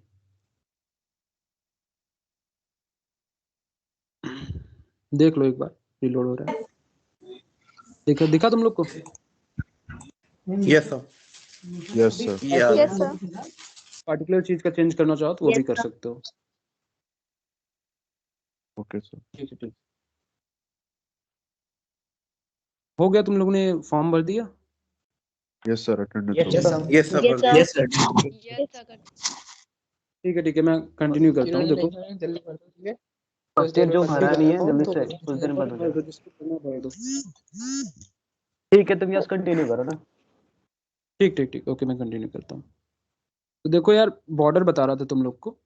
बॉर्डर में क्या मैंने कई बताया कि एक सॉलिड प्रॉपर्टी दे सकते हो तुम। एक तो मैंने बताया कि जैसे राइट साइड का सिर्फ देना है तो बॉर्डर राइट करके उसकी प्रॉपर्टी 3 वैल्यूज लिख सकते हो, बॉर्डर लेफ्ट करके उसकी 3 वैल्यूज लिख सकते हो। अगर पूरे चारों साइड से सेम प्रॉपर्टीज चाहिए तो तुम बॉर्डर करके 12 पिक्सल करके यहाँ ग्रूव लिख सकते हो, सॉलिड लिख सकते हो, डॉटेड लिख सकते हो, रिज लिख सकते हो, अलग अलग वैल्यूज होती हैं।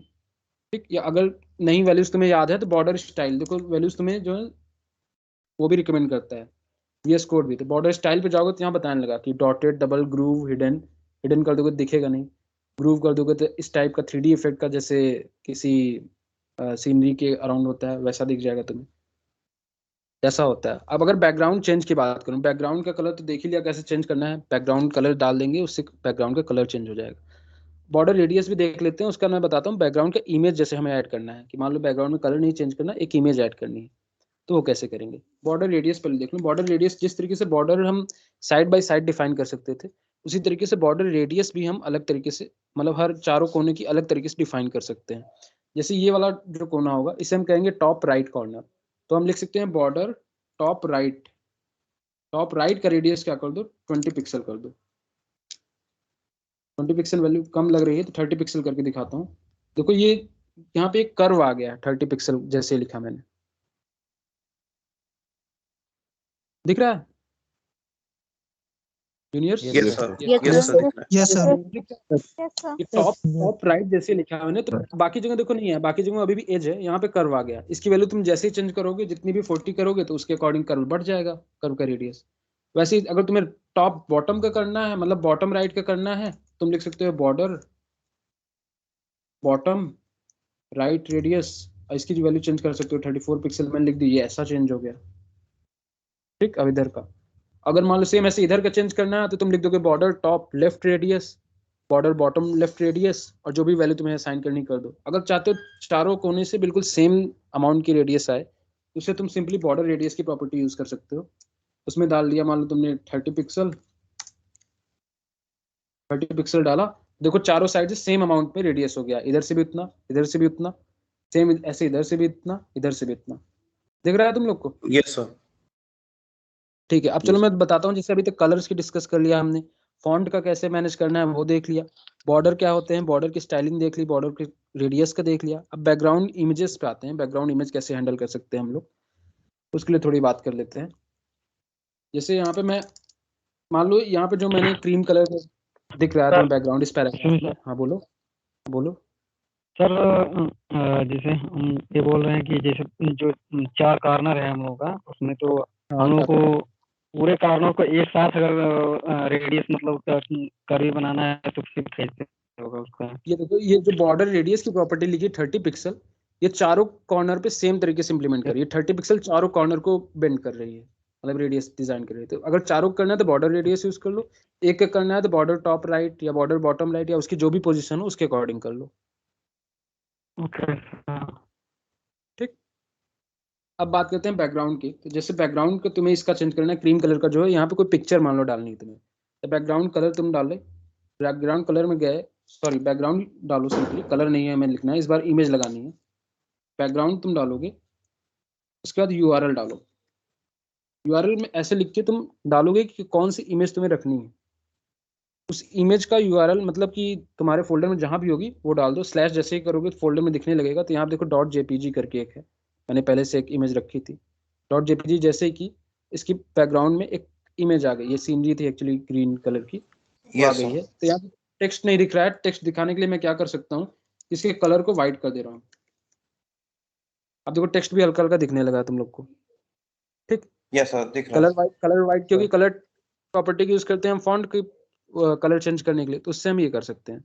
मान लो अब इस इमेज में तुम्हें बहुत सारे चेंजेस करने हैं, तुम्हें इस इमेज चाहते हो हाइट और विड्थ मैनेज कर लो। मान लो हाइट तुमने दिया 500 पिक्सल, विड्थ दिया तुमने 500 पिक्सल। अब ये इमेज कुछ ऐसे दिख रही है, ठीक, ऐसे है। और ये तुम्हारा टेक्स्ट है।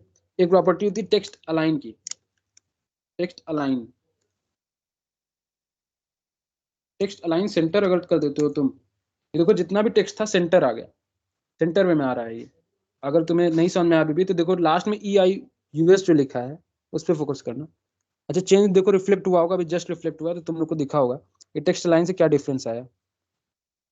हर चीज सेंटर में आ जाती है, पूरा टेक्स्ट तुम्हारा जो है सेंटर में आ जाता यस है। सर, ये सर दिख रहा है। अगर नहीं समझ में आया तभी मैं इसे और आगे बटन तुम लोग को डिजाइन करना भी बताऊंगा कि कैसे बटन से डिजाइन करते हैं, ब्यूटीफाई करते हैं। तो उसमें ये प्रॉपर्टी फिर से डिस्कस करूंगा अभी, उसके लिए परेशान मत हो। तो बैकग्राउंड इमेज में मैंने क्या कहा, हाइट विड्थ भी हम सेट कर सकते हैं।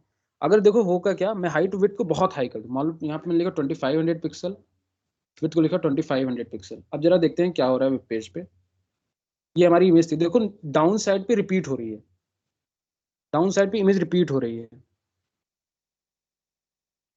अच्छा अभी रिफ्लेक्ट नहीं हुआ है तुम लोग को, अब देखोगे नीचे आकर देखो, डाउन साइड पे इमेज रिपीट कर रही है। उसके बाद लेफ्ट साइड पे जाओगे तो वहां भी देखोगे इमेज रिपीट कर रही है। यहाँ से देखो सेम इमेज फिर से स्टार्ट हो जा रही है। Yes sir, yes sir. देखो और डाउन साइड पे भी देख लो, Yes, sir. यहाँ से वो सेम इमेज फिर से स्टार्ट हो रही है। ये किस लिए होता है कि तुम्हारे इमेज का रिजोल्यूशन तो उतना है नहीं, बट तुमने कह दिया कि फिर भी इसकी हाइट और विड्थ इतनी सेट करो, उसके लिमिट से ज्यादा चलेगा तो उस केस में क्या होता है कि ऐसे रिपीटिशन स्टार्ट हो जाता है। इन सबको कैसे मैनेज करते हैं वो देखते हैं।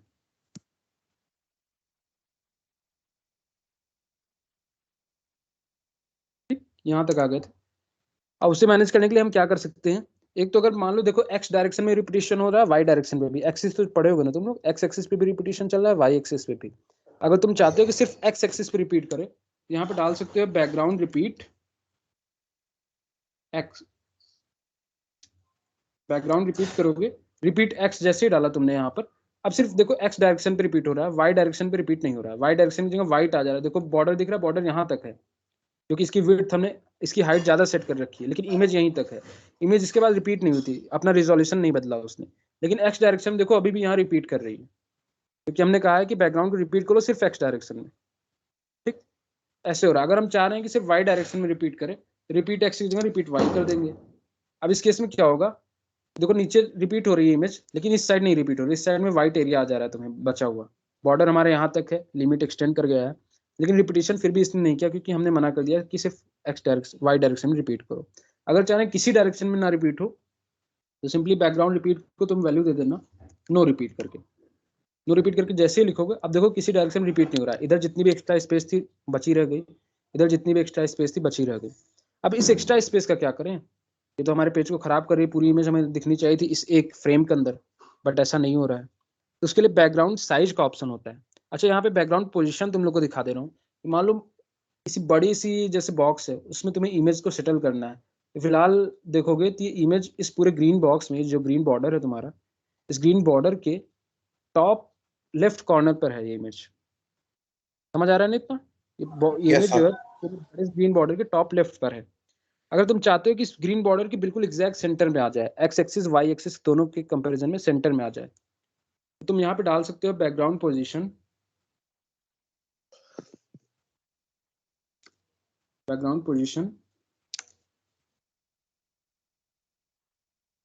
सेंटर ये दो वैल्यूज लेता है। एक बताता है कि एक्स एक्सिस से कितनी दूर रखना है और वाई एक्सिस से कितनी दूर रखना है। सेंटर जैसे लिखा, देखो ये बिल्कुल सेंटर में आ गई, नीचे से उतना ही गैप, लेफ्ट साइड से उतना ही गैप, इधर से उतना ही गैप, टॉप से उतना ही गैप, बिल्कुल ये इस बॉक्स के सेंटर में आ गई ये इमेज। दिख रहा है? यस सर दिख रहा है। Yes sir. इस प्रॉपर्टी इस पर्पस के लिए। और भी अगर तुम्हें देखना है तो बैकग्राउंड पोजीशन को तुम मान लो बॉटम राइट कॉर्नर पे रखना चाह रहे हो तो वो भी लिख सकते हो कि एक्स एक्सिस की कंपैरिजन में सबसे बॉटम में रखना और वाई एक्सिस की कंपैरिजन में राइट में रखना। इमेज देखो कहाँ गई। अब इमेज देखो इस पूरे बॉक्स के यहाँ आ रही है, बॉटम राइट कॉर्नर में। इधर खाली है, इधर खाली है, इस साइड खाली है, बॉटम राइट कॉर्नर में इमेज आ रही है। दिख रहा है? लेकिन अभी भी देखो बहुत सारा व्हाइट एरिया आ रहा है। इसे कवर करने के लिए क्या टेक्निक है?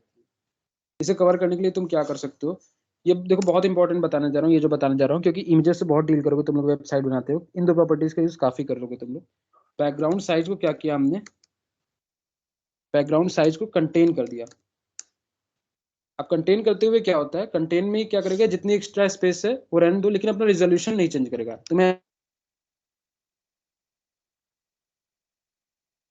करूँ बैकग्राउंड साइज कवर करने की, दो वैल्यूज लेता है, कंटेन और कवर, और भी वैल्यूज लेता है, लेकिन ये सबसे इंपॉर्टेंट। तो कवर में जितना भी एरिया रहेगा वो सब कवर कर लेगा, भले उसके लिए खुद को उसे जूम करना पड़े, रेजोल्यूशन खराब करना पड़े। लेकिन देखो अब कहीं भी व्हाइट स्पेस नहीं दिख रहा है, बॉक्स में जितना भी एरिया था इसने सब कवर कर लिया है। दिख रहा है? देखो कहीं भी व्हाइट स्पेस दिख रहा है बॉक्स के अगल बगल? नहीं दिख रहा है ना तुम्हें? No sir. तो ये कवर प्रॉपर्टी का कमाल होता है। कंटेन में क्या होता है, वो कवर तो करेगा लेकिन जितनी औकात है सिर्फ उतनी करेगा, औकात से बाहर नहीं जाएगा, वो अपनी मतलब रेजोल्यूशन को नहीं खराब करेगा।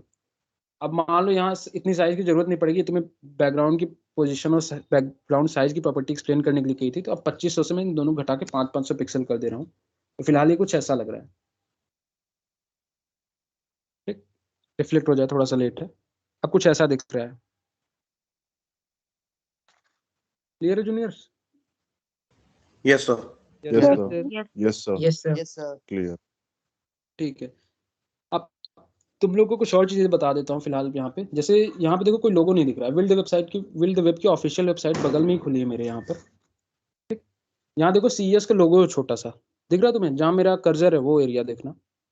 यस सर दिख रहा है। यस सर दिख रहा है। यहाँ पे कोई लोगो नहीं दिख रहा है, यहाँ पे इंटरनेट का सिंबल आ रहा है, ठीक। ये लोगो कैसे लाते हैं, ये भी CSS की प्रॉपर्टी की हेल्प से होती है। इसमें क्या करते हैं, पहली चीज तो लोगो नहीं आइकन होता है, उसे आइकन कहते हैं, और वो आइकन हम इसमें लिंक करेंगे। आइकन अब जैसे उसमें हम JPG या ये सब फॉर्मेट के इमेजेस नहीं लिंक कर सकते, उसके लिए ICO फॉर्मेट की आइकन होता है, वो आइकन तुम्हें बनाना पड़ेगा।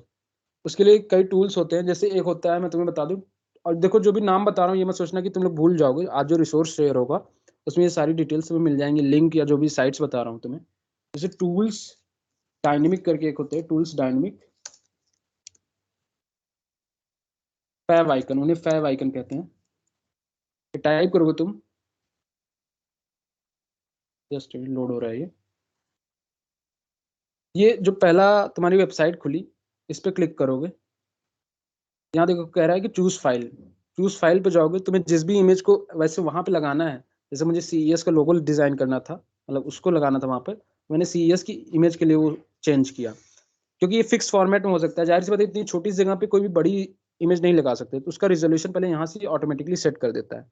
चूज फाइल पे जाना तुम लोग, जो भी इमेज तुम्हें ऐसे इस तरीके से चेंज करनी है, .ICO फॉर्मेट में लानी है या तुम्हें वहां लगानी है, उस इमेज को अपलोड कर देना यहाँ से। अब क्योंकि मैं कर रहा हूँ तो मैंने उसका क्रिएट आइकन पे क्लिक करना तुम लोग, डायरेक्ट क्रिएट आइकन पे क्लिक करोगे तो डायरेक्ट डाउनलोड का ऑप्शन दे देगा। अब उसे डाउनलोड करके सेम उसी फोल्डर में रख लेना जिस फोल्डर में तुमने अपनी बाकी फाइल्स रखी है, HTML CSS ये सब। अब मैं तुम्हें बताता हूँ डाउनलोड करने के बाद कैसे तुम ये चीज़ कर सकते हो, कि जैसे यहाँ पे लोगो है, वैसे लोगो लेते आओ तुम यहाँ CSS क्लास के जस्ट बगल में, ठीक, जहाँ इंटरनेट का लोगो है प्रेजेंट में। इसके लिए क्या करना है तुम्हें, HTML में जाना, बड़ी स्क्रीन करके दिखा देता हूँ।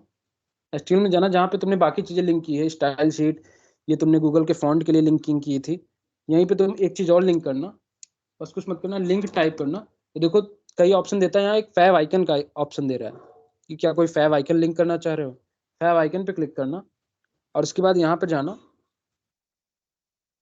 HRE रेफरेंस के तौर पे, क्योंकि तुम्हारी जो फैव आइकन है सेम इसी फोल्डर में होगी, जैसे मैंने यहाँ पे रखी है A.ICO करके ये इमेज, ठीक।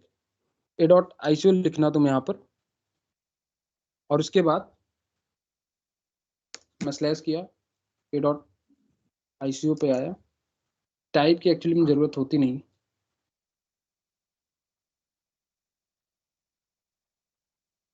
देखो यहाँ पे CES का लोगो आ गया है, दिख रहा है CES का, CSS क्लास के बगल में। यस सर दिख रहा है। ठीक, क्योंकि मैंने CES के लोगो से ही बनाया था। ये टैग यूज करके तुम वो ला सकते हो यहाँ पे। ठीक, शॉर्टकट आइकन अपने आप को बता देगा HREF में, यहाँ पे जो भी इमेज तुम्हारी बनी थी, तुमने बनाई थी उस वेबसाइट से, ठीक, tools.dynamic drive करके, ठीक, उससे तुम ये सब ला सकते हो। ये भी तुम्हारा काम हो गया। और अब आगे डिस्कस करते हैं कि क्या बात करनी थी हमें। एक बार स्लाइड में आ जाते हैं, कहाँ तक हमने पढ़ लिया। बैकग्राउंड तुम्हें बता दिया मैंने।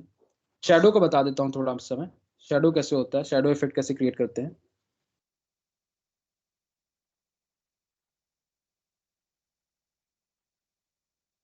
जैसे मान लो एक बटन डिजाइन करना सिखाता हूँ मैं, उसी में तुम लोग को शैडो भी बता दूंगा कि शैडो कैसे क्रिएट करते हैं। बटन डिजाइन करने के लिए मैं एक इधर HTML में थोड़ा सा एक नया टैग लिख रहा हूँ। मान लो मैंने यहाँ पे div लिखा, उसे क्लास दे दिया btn के नाम से, क्लास btn के नाम से दे दिया। हाँ बोलो सर। वो कौन सी वेबसाइट थी सर जिससे आपने वो आइकन बनाया? tools.dynamic drive फैब आइकन करके होती है, गूगल पे सर्च करो। और आज के जो रिसोर्सेज मिलेंगे तुम्हें, उस पर भी उस साइट का जिक्र रहेगा, तो परेशान हो तो मिल जाएगा। जितने भी मैंने, जैसे तुम लोग को CSS ग्रेडियंट के लिए एक वेबसाइट बताई, csgradient.io करके, तुम्हें ग्रेडियंट कलर चाहिए, नॉर्मल कलर नहीं चाहिए, ऐसा कलर चाहिए जो शिफ्ट होता रहे, उसके लिए वेबसाइट बताई, या जो भी डायनेमिक टूल करके बताई, वो दोनों वेबसाइट तुम लोग को लिंक में मिल जाएगी आज के, उसके लिए परेशान मत हो। ठीक है, तो चलो मान लो जैसे मैं, अब देखो इसको क्लास को मैंने क्यों क्लास दिया, कहाँ क्लास देना, कहाँ आईडी, इसका भी इमेज तुम लोग फील समझ लेना। एक पता है, जब भी साइट बनाते हो तो ऐसा तो है नहीं कि एक जगह सिर्फ बटन देते हो, कई जगह बटन रखते हो और चाहते हो कि हर किसी बटन का लुक और साइज, उसकी प्रॉपर्टीज सिमिलर सी रहें। इसलिए मैंने सोचा कि अब इस div क्लास में मैं जितनी भी चीज़ें बनाऊंगा उन सबको मैंने बटन का क्लास दे दिया, जितने भी बटन्स बनाऊंगा उनका नाम दे दिया मैंने यहाँ पे। तो मान लो अब यहाँ पे बटन बनाया मैंने, और यहाँ पे मैं लिख देता हूँ सबमिट। मान लो सबमिट नाम से एक बटन बनाया मैंने। यहाँ फिलहाल तो देखो बस बहुत सिंपल सा सबमिट लिखा हुआ आ रहा है नीचे, नीचे यहाँ बहुत सिंपल सा सबमिट लिखा हुआ आ रहा है, थोड़ा सा लोड होने में टाइम ले रहा है। दिख रहा तुम लोग को? यस सर, नीचे लिख के आ रहा है।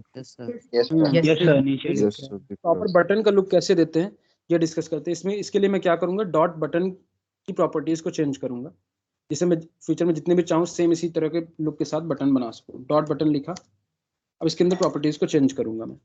ठीक, देखते चलना यहाँ पर। अब एक तो मैं क्या कर सकता हूँ कि इसको पहले, सबसे पहले बॉर्डर दे दूँ मैं।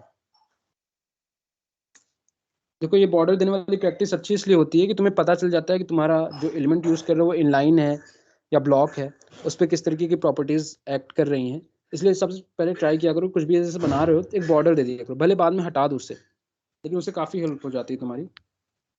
मान लो 2px सॉलिड, और डिफॉल्ट कलर होता है ब्लैक। अगर तुम कोई कलर नहीं देते, जैसे यहाँ एक कलर भी देना पड़ता है ना, कलर बॉर्डर का नहीं दिया तो देखो ब्लैक होता है। या देखो दिख रहा है सबमिट बटन की लेंथ इतनी जा रही है, ये तो मैं चाह नहीं रहा हूँ। मैं इसे विड्थ दे देता हूँ कुछ, की काम करो इसकी विड्थ कर दो 50 पिक्सल। जैसे मैंने ये की, देखो सबमिट बटन कुछ ऐसा दिख रहा है। अब इसकी विड्थ कम हो गई है, थोड़ा स्लैग है, देखो मैं वेट कर ले रहा हूँ। देखो अभी दिखेगी तुम लोग को कि सबमिट बटन की विड्थ कम हो गई, दिख रही है? अब दिख रही है तुम लोग को? यस सर, छोटी हो गई है। यस सर, छोटी हो गई। यहाँ पे मान लो सबमिट का मैं फॉन्ट भी चेंज करना चाहता हूँ तो भी मैं लिख सकता हूँ फॉन्ट फैमिली, यहाँ जाकर कुछ और सेलेक्ट कर सकता हूँ। वो जो प्रॉपर्टीज मैंने बताई वो हर जगह भी यूज कर सकते हो। तो जैसे फॉन्ट फैमिली बताई, तो ऐसा नहीं सिर्फ पैराग्राफ में यूज करोगे तुम या एच में ही यूज करोगे, कहीं भी आप जो भी लिख रहे हो तुम वहाँ पे प्रॉपर्टीज यूज कर सकते हो। ठीक, और यहाँ पे थोड़ा बोल्ड बनाना चाहता हूँ तो मैं फॉन्ट वेट प्रॉपर्टी का यूज कर सकता हूँ। वेट प्रॉपर्टी से तुम बोल्डर पे जैसे गए, देखो फिलहाल देख लो कि सबमिट बटन कैसा लिख रहा है, दिख रहा है। उसके बाद मैं बोल्डर प्रॉपर्टी पे क्लिक करूंगा, तब देखना सबमिट बटन कैसा दिखेगा। ठीक,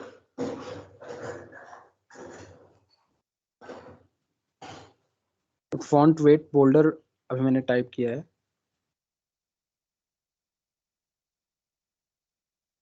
बोल्डर पे जैसे ही क्लिक किया,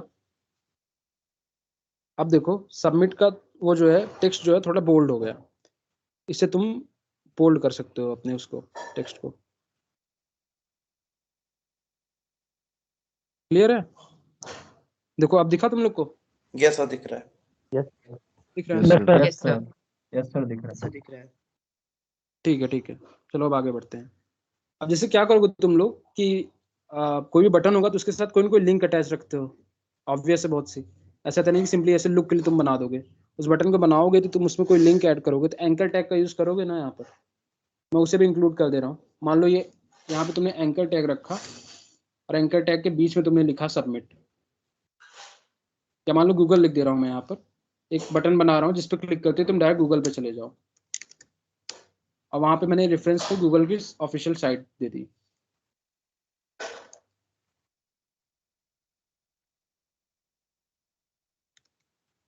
मैंने ऐसे करके गूगल की official site they the H reference पे जाकर। ठीक, अब तुम लोग को मैं बताता हूँ कि कैसे इस बटन को और स्टाइलाइज कर सकते हैं, डिजाइन कर सकते हैं।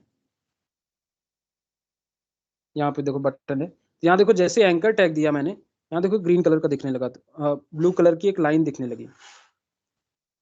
एक मिनट लोड हो जाने दो।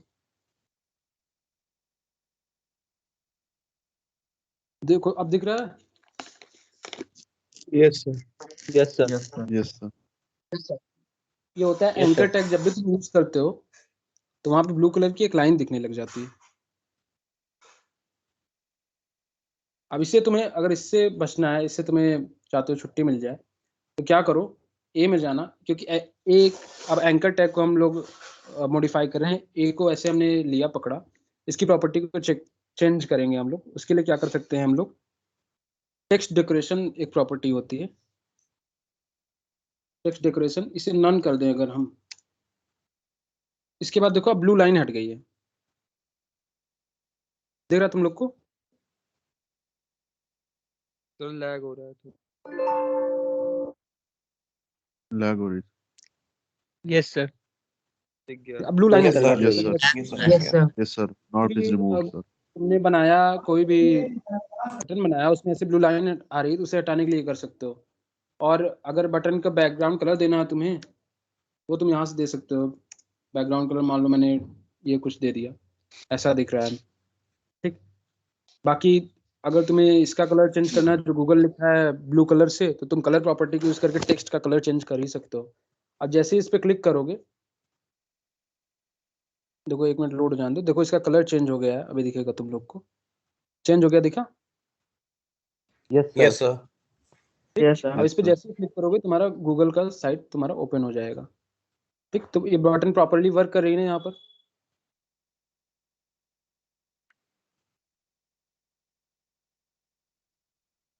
क्लिक करने पे देखो गूगल की वेबसाइट ओपन हो जाएगी।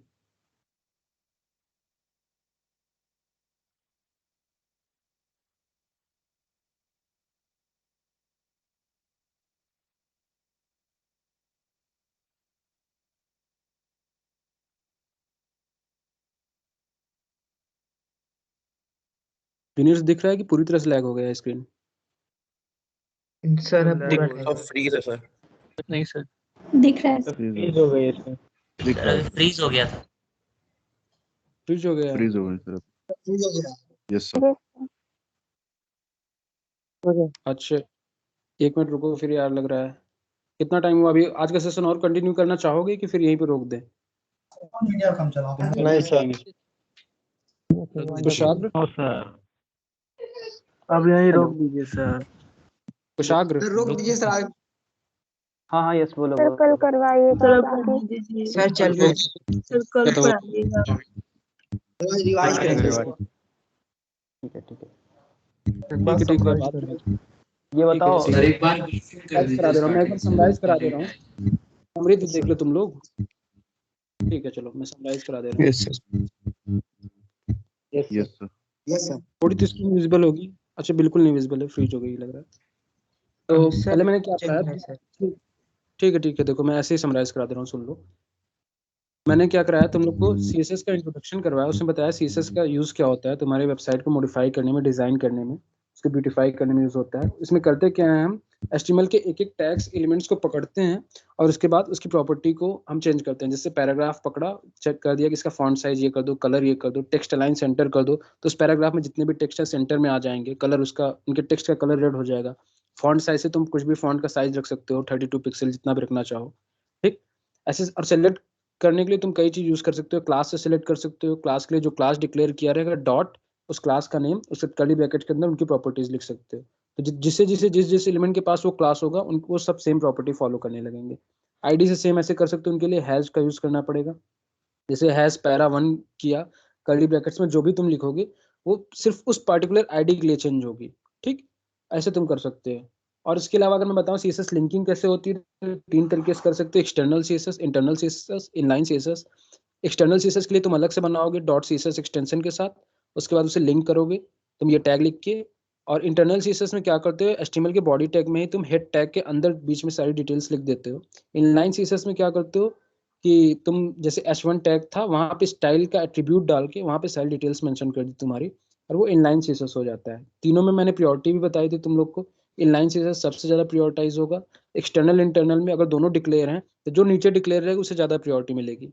और साथ ही साथ अगर इन दोनों में फिर भी कंपटीशन चल रहा है तो जिसको मैं एक्सक्लेमेशन के साइन के साथ इंपॉर्टेंट लिख दूंगा जिसके साथ, उसकी प्रॉपर्टी वो फॉलो करेगा। जैसे मैंने एक में लिखा, एक्सटर्नल में लिखा कि H1 के कलर को ग्रीन करो, इंटरनल में लिखा कि H1 के कलर को ब्लू करो, तो फाइनल आउटपुट क्या आएगा डिपेंड करेगा कि नीचे क्या लिखा है।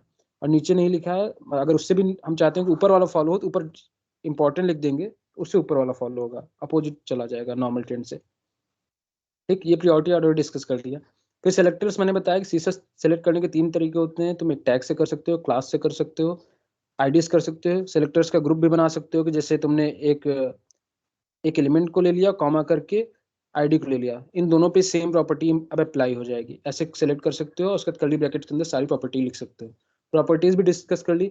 जैसे फॉन्ट स्टाइलिंग करने की कुछ प्रॉपर्टीज होती है, फॉन्ट फैमिली होती है एक, तो उसमें तुम फॉन्ट फैमिली सेलेक्ट कर सकते हो। और फॉन्ट फैमिली के लिए भी मैंने बता दिया कि तुम्हें अगर जितने फॉन्ट फैमिली हैं उसमें ऑप्शन दे रहा है और नहीं पसंद आ रहा है तो उसके अलावा तुम गूगल से भी डाउनलोड कर सकते हो। गूगल पे जाकर फॉन्ट फैमिली डालोगे तो आ जाएगा। उसका फॉन्ट स्टाइल का ऑप्शन होता है, वहाँ पे नॉर्मल, ऑब्लिक, इटैलिक, ये 3 वैल्यूज दे सकते हो। नॉर्मल तुम्हारा नॉर्मल ही रहता है, देने का कोई फायदा होगा नहीं। ऑब्लिक इटैलिक से क्या होता है कि तो टेक्स्ट थोड़ा सा तिरछा दिखेगा, थोड़ा चेंज दिखेगा। फॉन्ट वेट में क्या होता है कि तुम फॉन्ट कितना बोल्ड रहेगा ये चेंज कर सकते हो, उसकी बोल्डनेस चेंज कर सकते हो वैल्यू देकर। फॉन्ट साइज में कितने पिक्सल का होगा वो देकर तुम उसका साइज भी चेंज कर सकते हो। यहाँ मैंने गूगल फॉन्ट का यूज़ करना तुम्हें बता ही दिया था कैसे उसका यूज़ करते हैं। लिंक को कॉपी करोगे, एक लिंक तुम्हारा HTML में कॉपी होगा और एक लिंक फैमिली वाला कॉपी होगा जहाँ पे प्रॉपर्टी चेंज कर रहा हो। फॉन्ट का काम यहाँ तक हो गया था। फिर मैंने बताया कलर कैसे चेंज करना है। ये कलर जो प्रॉपर्टी यूज़ की जाती है, ये यूज़ की जाती है सिर्फ टेक्स्ट कलर चेंज करने के लिए। बैकग्राउंड कलर चेंज करने के लिए यूज़ करते हैं बैकग्राउंड कलर की प्रॉपर्टी, और इसमें हम वैल्यू देते हैं। कलर प्रॉपर्टी से टेक्स्ट का कलर चेंज होता है, ठीक। कलर पिकर टूल भी मैंने डिस्कस किया तुमसे कि कलर पिकर टूल से कैसे तुम चाहो तो या बैकग्राउंड का कलर या जो भी तुम फिक्स कलर अगर कुछ सेलेक्ट करना चाहते हो किसी भी वेबसाइट से, वो तुम यूज़ कर सकते हो एक एक्सटेंशन की हेल्प से। हाइट विड्थ तुम्हें बता दी मैंने कि हाइट कैसे किसी भी, मैंने तुम्हें बताया कि एक बॉक्स के अंदर मैंने तुम्हें हाइट और विड्थ 500 पिक्सल करके दिखाया अभी कि कैसे इमेजेस के अकॉर्डिंग से चेंज हो रही है, कैसे बिहेव कर रही है। बॉर्डर मैंने तुम्हें बताया, बॉर्डर में मैंने बताया कि अगर चाहो तो तुम साइड मतलब एक एक साइड का बॉर्डर डिक्लेयर कर सकते हो। जैसे बॉर्डर राइट करके 2px सॉलिड उसमें रहेगा कि नहीं रहेगा, कौन सा कलर रहेगा, ऐसे डिक्लेयर कर सकते हो, ठीक। चाहो तो एक सिंपल बॉर्डर प्रॉपर्टी पे डालोगे तो वो चारों साइड से इंप्लीमेंट हो जाएगी। अब कौन कौन से होते हैं इसमें, dotted, dash, double, solid, groove, ridge, ऐसे बहुत सारी तरह की वैल्यूज ले सकते हैं बॉर्डर। अलग अलग वैल्यू ट्राई करना तुम लोग को, मैंने वैसे सब दिखाई दिया। डॉटेड में कैसा दिखेगा, डैश में कैसा, डबल में कैसा, ग्रूव में कैसे, सब दिखा दिया तुम लोग को। इसके अलावा CSS बैकग्राउंड तुम लोग को बताया मैं कि बैकग्राउंड में इमेज कैसे होती है। बैकग्राउंड कलर मैंने चेंज करना बता ही दिया तुम्हें। बैकग्राउंड इमेज मैंने URL की हेल्प से तुम्हें लगा के दिखाई, एक इमेज मैंने डाउनलोड करके रखी थी। मैंने ये भी बताया कि बैकग्राउंड रिपीट कब करता है, उसको कैसे हैंडल करना है, ये मैंने सिखाया तुम लोग को कि नो रिपीट, अगर बैकग्राउंड रिपीट नो रिपीट कर दोगे तो किसी डायरेक्शन में रिपीट नहीं करेगा। बैकग्राउंड रिपीट X रिपीट करोगे तो सिर्फ X डायरेक्शन में करेगा अगर पॉसिबल है तो। और बैकग्राउंड रिपीट अगर Y डायरेक्शन में कर दोगे तो Y डायरेक्शन में रिपीट करेगा वो चीज़। और उसके बाद बैकग्राउंड की पोजीशन भी मैंने तुमसे डिस्कस की, जैसे बड़े से बॉक्स में है तो उसे अगर बैकग्राउंड पोजीशन सेंटर कर दूंगा तो चारों साइड से वो सेंटर में आ जाएगी। अगर मैंने कह दिया कि बॉटम राइट तो बॉटम राइट में चली जाएगी प्रॉपर्टी। बाकी कुछ प्रॉपर्टी जैसे क्लिप प्रॉपर्टी, ओरिजिन प्रॉपर्टी, सब तुम लोग एज असाइनमेंट समझो डिस्कस करना।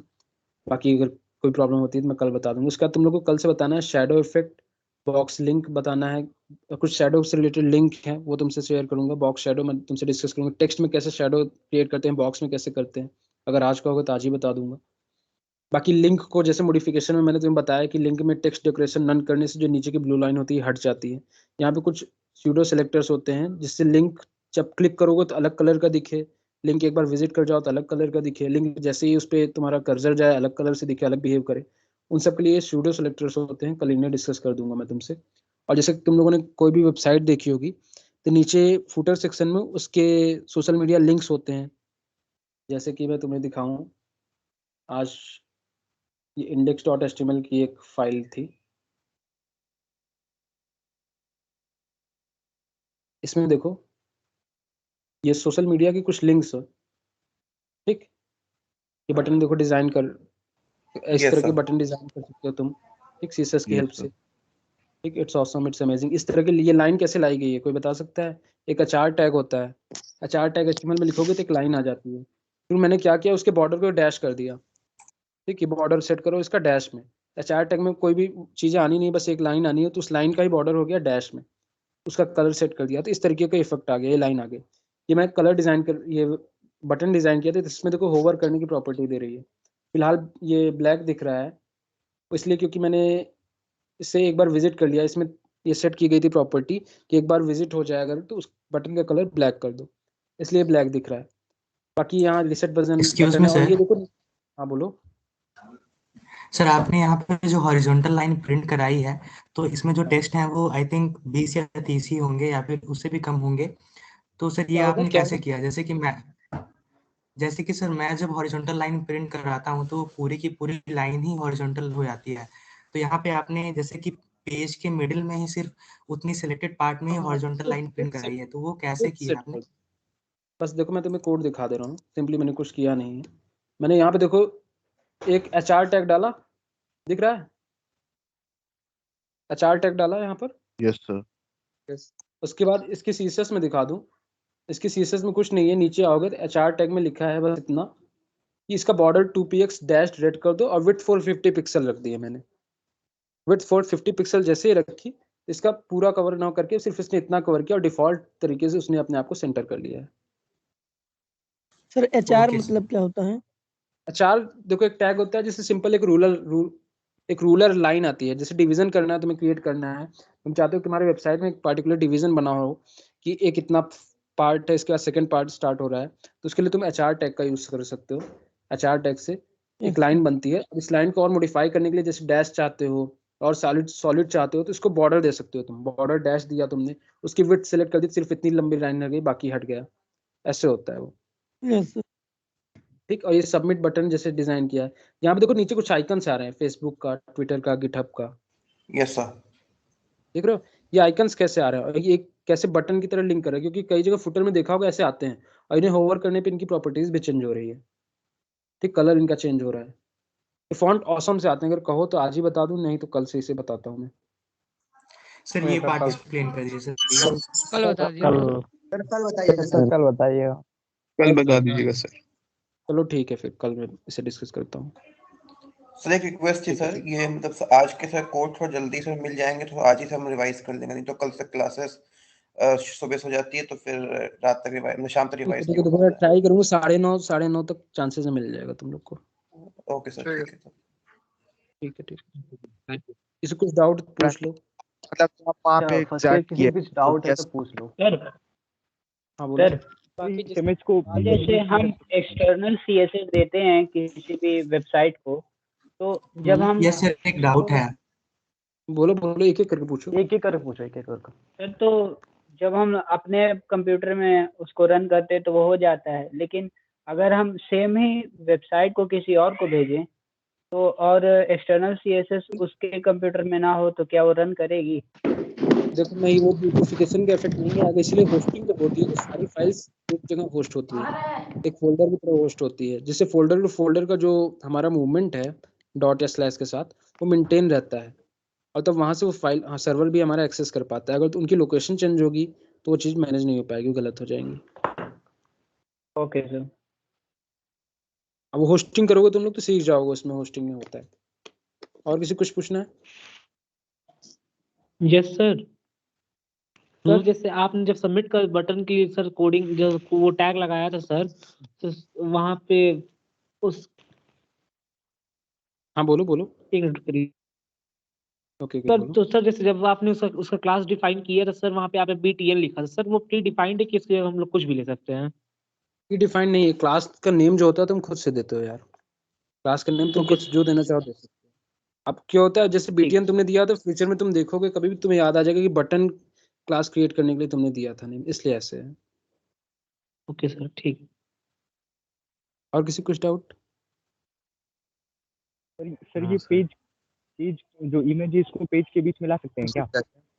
हाँ वो फ्लेक्स बॉक्स से समझाऊंगा। उसके लिए बस अगर मैं अभी बता दूं तो मैं 3 लाइन का कोड लिखना पड़ता है। तीन लाइन का कोड, ज़्यादा कुछ नहीं। मैंने जैसे देखो ये कोड के बाद वो चीज़ें सेंटर में आ जाएंगी।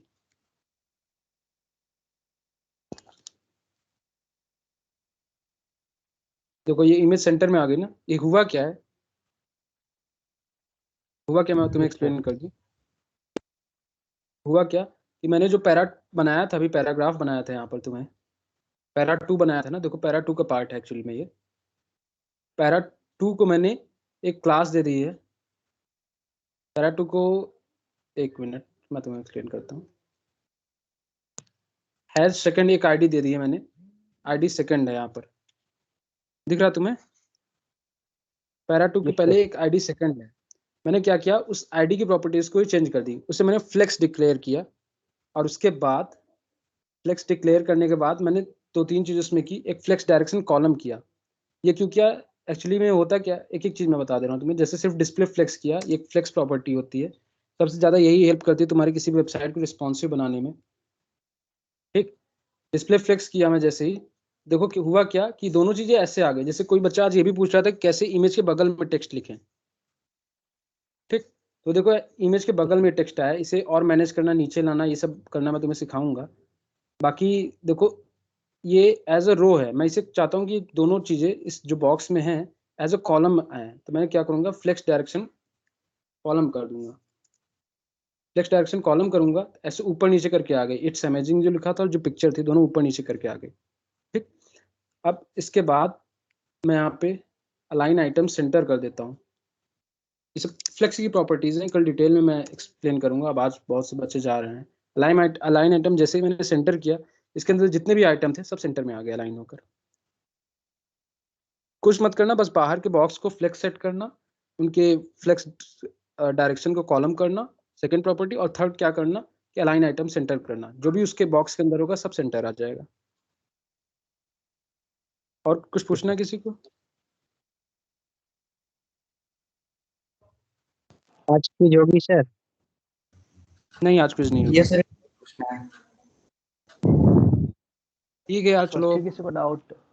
Excuse me sir. सर एक इमेज को बटन बना सकते हैं क्या? क्या बना सकते हैं? बॉर्डर?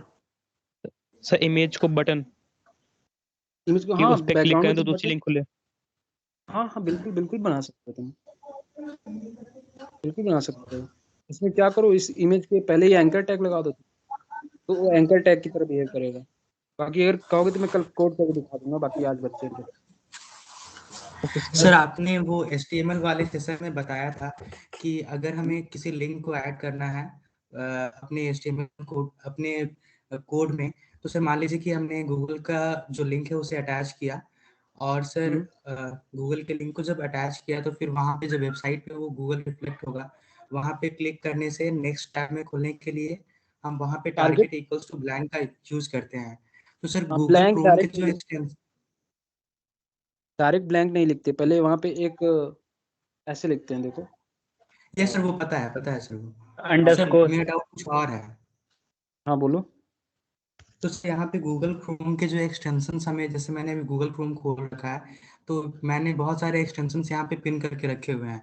तो सर अगर मैं किसी भी एक्सटेंशन पे क्लिक करता हूँ तो वो जिस पेज में हूँ उस पेज में ही रह के ही दूसरे सर वो वेबसाइट खुल जाती है, मतलब कि दूसरे टैब पे रिडायरेक्ट नहीं होता हूँ। तो सर ये मतलब कि ये क्यों होता है? यार अगर तुमने टारगेट और स्लैश ब्लैंक मतलब ऐसे अंडरस्कोर ब्लैंक लिखा है तो ऑब्वियस रिडायरेक्ट होगा। अगर नहीं हो रहा है तो हो नहीं सकता है देखो तुम्हें कुछ ऐसा बेसिकली होता क्या है ना कि वो अपना एक्सटेंशन की अलग अलग प्रॉपर्टी होती है, ठीक है, वो ओवरराइड कर देता है। जैसे क्या होता है, तुम टारगेट अगर जो तुम देते हो ब्लैंक, तो क्या होता है कोई नेक्स्ट पेज पे खोले, लेकिन होता क्या है कि एक्सटेंशन तुम जब डाउनलोड करते हो ना तो उसकी कुछ और प्रॉपर्टी होती है, तो वो ओवरराइड कर देता है। तो तुम अपने तो वो एक्सटेंशन की अलग प्रॉपर्टी होती है, वो बेसिकली उसी लिए यूज किया जाता है, तो उसके लिए परेशान मत हो, ठीक है। एक्सटेंशन सर अलग कोई काम करता अगर है। सर कोई लिंक को न्यू विंडो में खोलना हो तो उसके लिए क्या होगा? वही तो बताया, तो टारगेट ब्लैंक कर दो तुम अपना, तो जो तुम्हारी लिंक रहेगी वो नेक्स्ट पेज में सर वो ओपन तो सर न्यू टैब में खुलेगा ना सर, अगर हम अच्छा नया न्यू टैब। विंडो में खोलना चाहते हैं।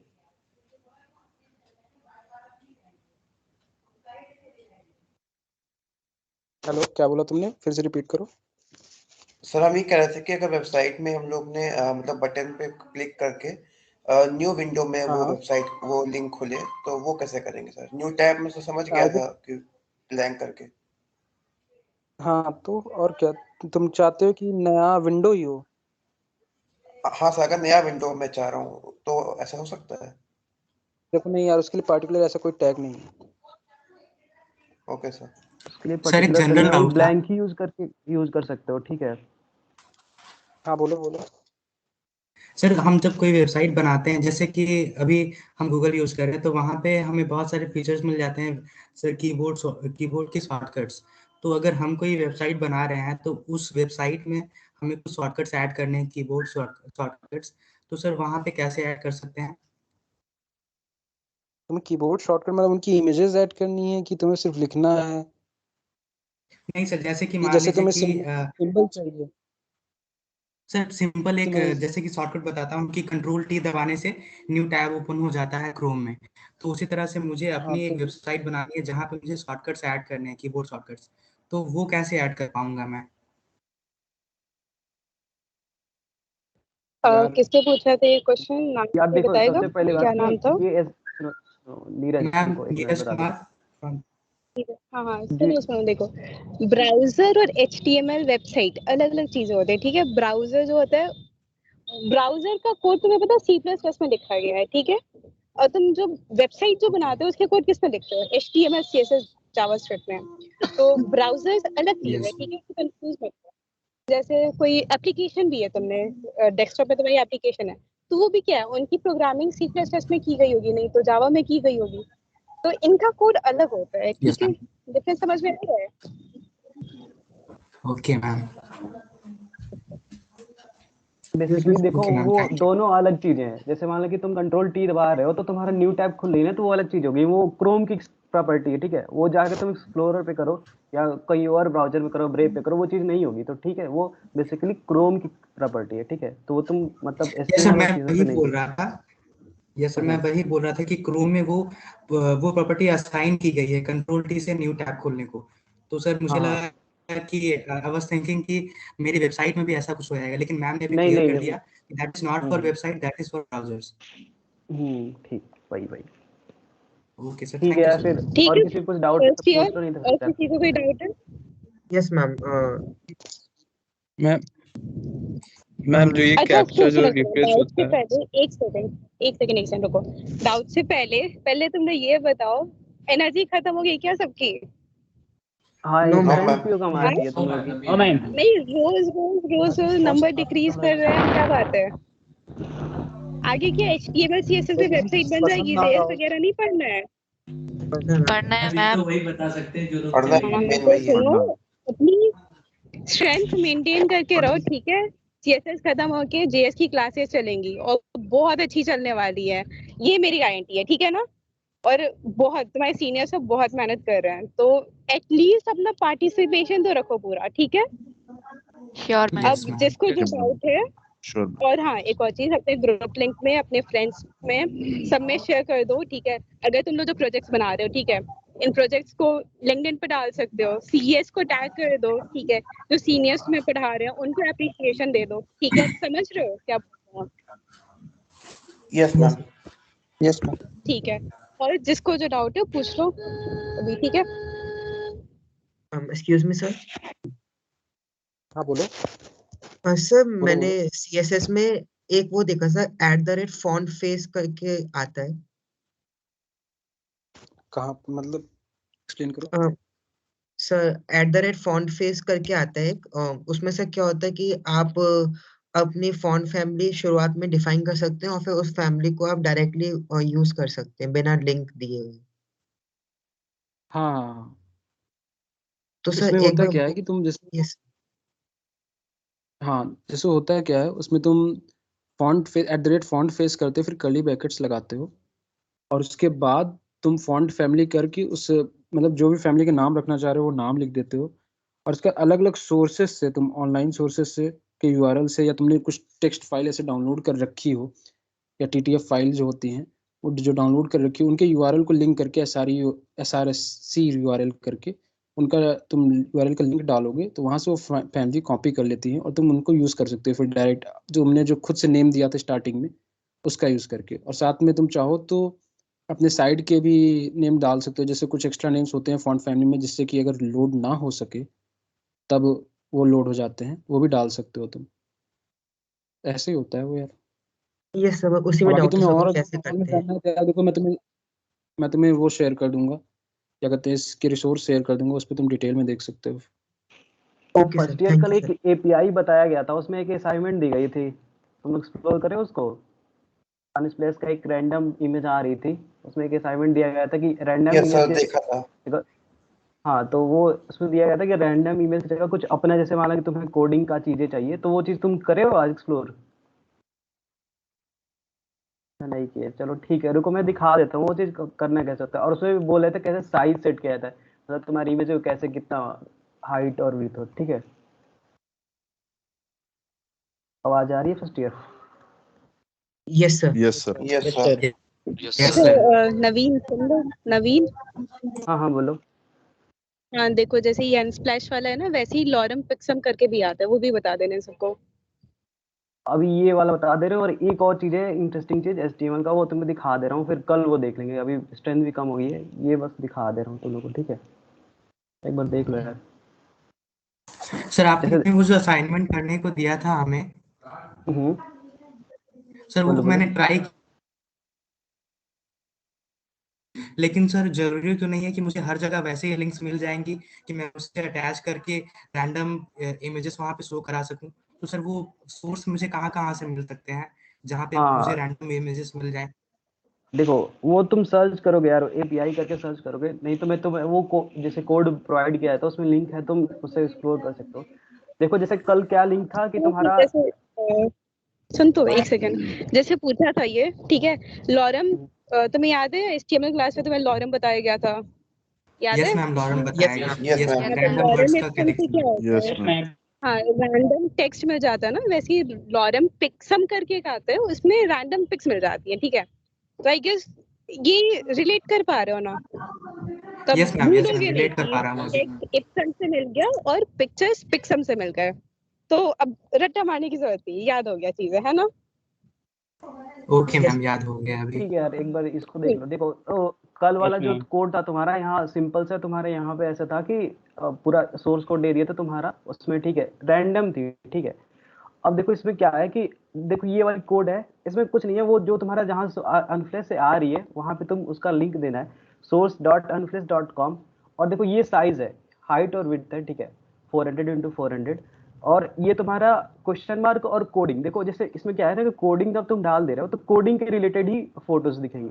अब तुम देखो मैं साइड दिखा रहा हूँ इसको लाइव होस्ट करके, देखो क्या चीजें दिख रही है इसमें, तुम देख सकते हो कोडिंग के रिलेटेड ही फोटो दिख रही है, ये रैंडम चेंज होता रहेगा इसके अकॉर्डिंग, देख रहे हो?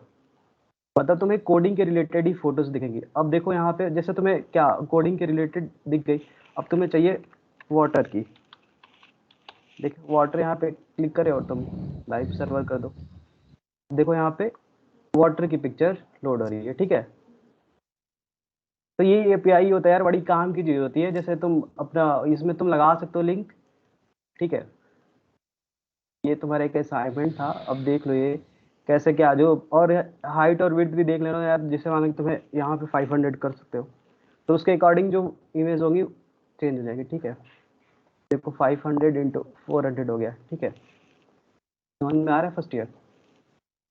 सर अगर ऐसा ही Yes, हम yes, sir. अपने गैलरी के इमेजेस को कलेक्ट करके रैंडम व्यू कराना चाहें, रैंडम सर वहाँ तो पे यार प्रेजेंट उसके कराना चाहें तो उसके लिए तो भाई तुम एपीआई बनानी होगी ना, तो वो आगे की चीजें हैं, जब तुम सीखोगे तो ये तो चीजें सर कर वो सकते हो एपीआई मुझे हाँ ये सर वो आगे की एपीआई चीजें। मुझे फिर से दोबारा से एक वेबसाइट बना करके वहां अपलोड करके उसे लिंक करना पड़ेगा वहां पे।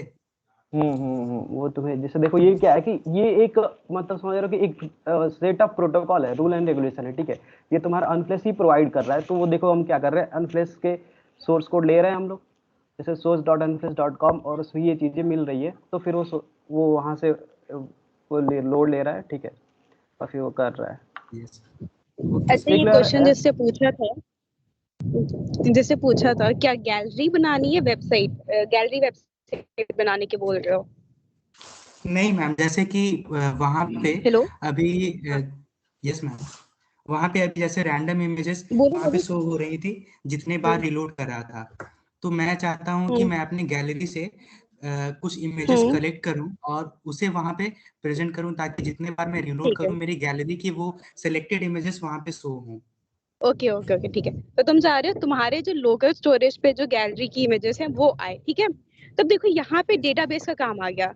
तुम्हारे पास कुछ डेटा है, वो किसी सर्वर पे लोकेट रहेगा, तब जाके तुम अपने गैलरी को लेके, मतलब जो तुम्हारी गैलरी में जो फोटोज हैं वो आएंगी तुम्हारे वेबसाइट पे, ठीक है। तो यहाँ पे फिर डेटाबेस आ जाता है, बैकएंड आ जाता है, ठीक है।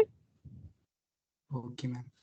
मैम अगर मैं चाहूँ कि अपने एक्सप्लोरर में मैम जहाँ पे फाइल्स मेरी सारी हैं VS कोड की, उसी जगह पे मैं अपने 5-6 फोटोज को रख करके और उन सभी को एक ही लिंक में अटैच करके वो कर दूं, तो फिर वो होगा? हाँ हाँ, जैसे अगर तुम नॉर्मल प्रोजेक्ट बनाए तो वहां पे फिर 5-6 मतलब कम, अगर तुम्हारे पास फोटोज हैं, ठीक है, तो तुम अपने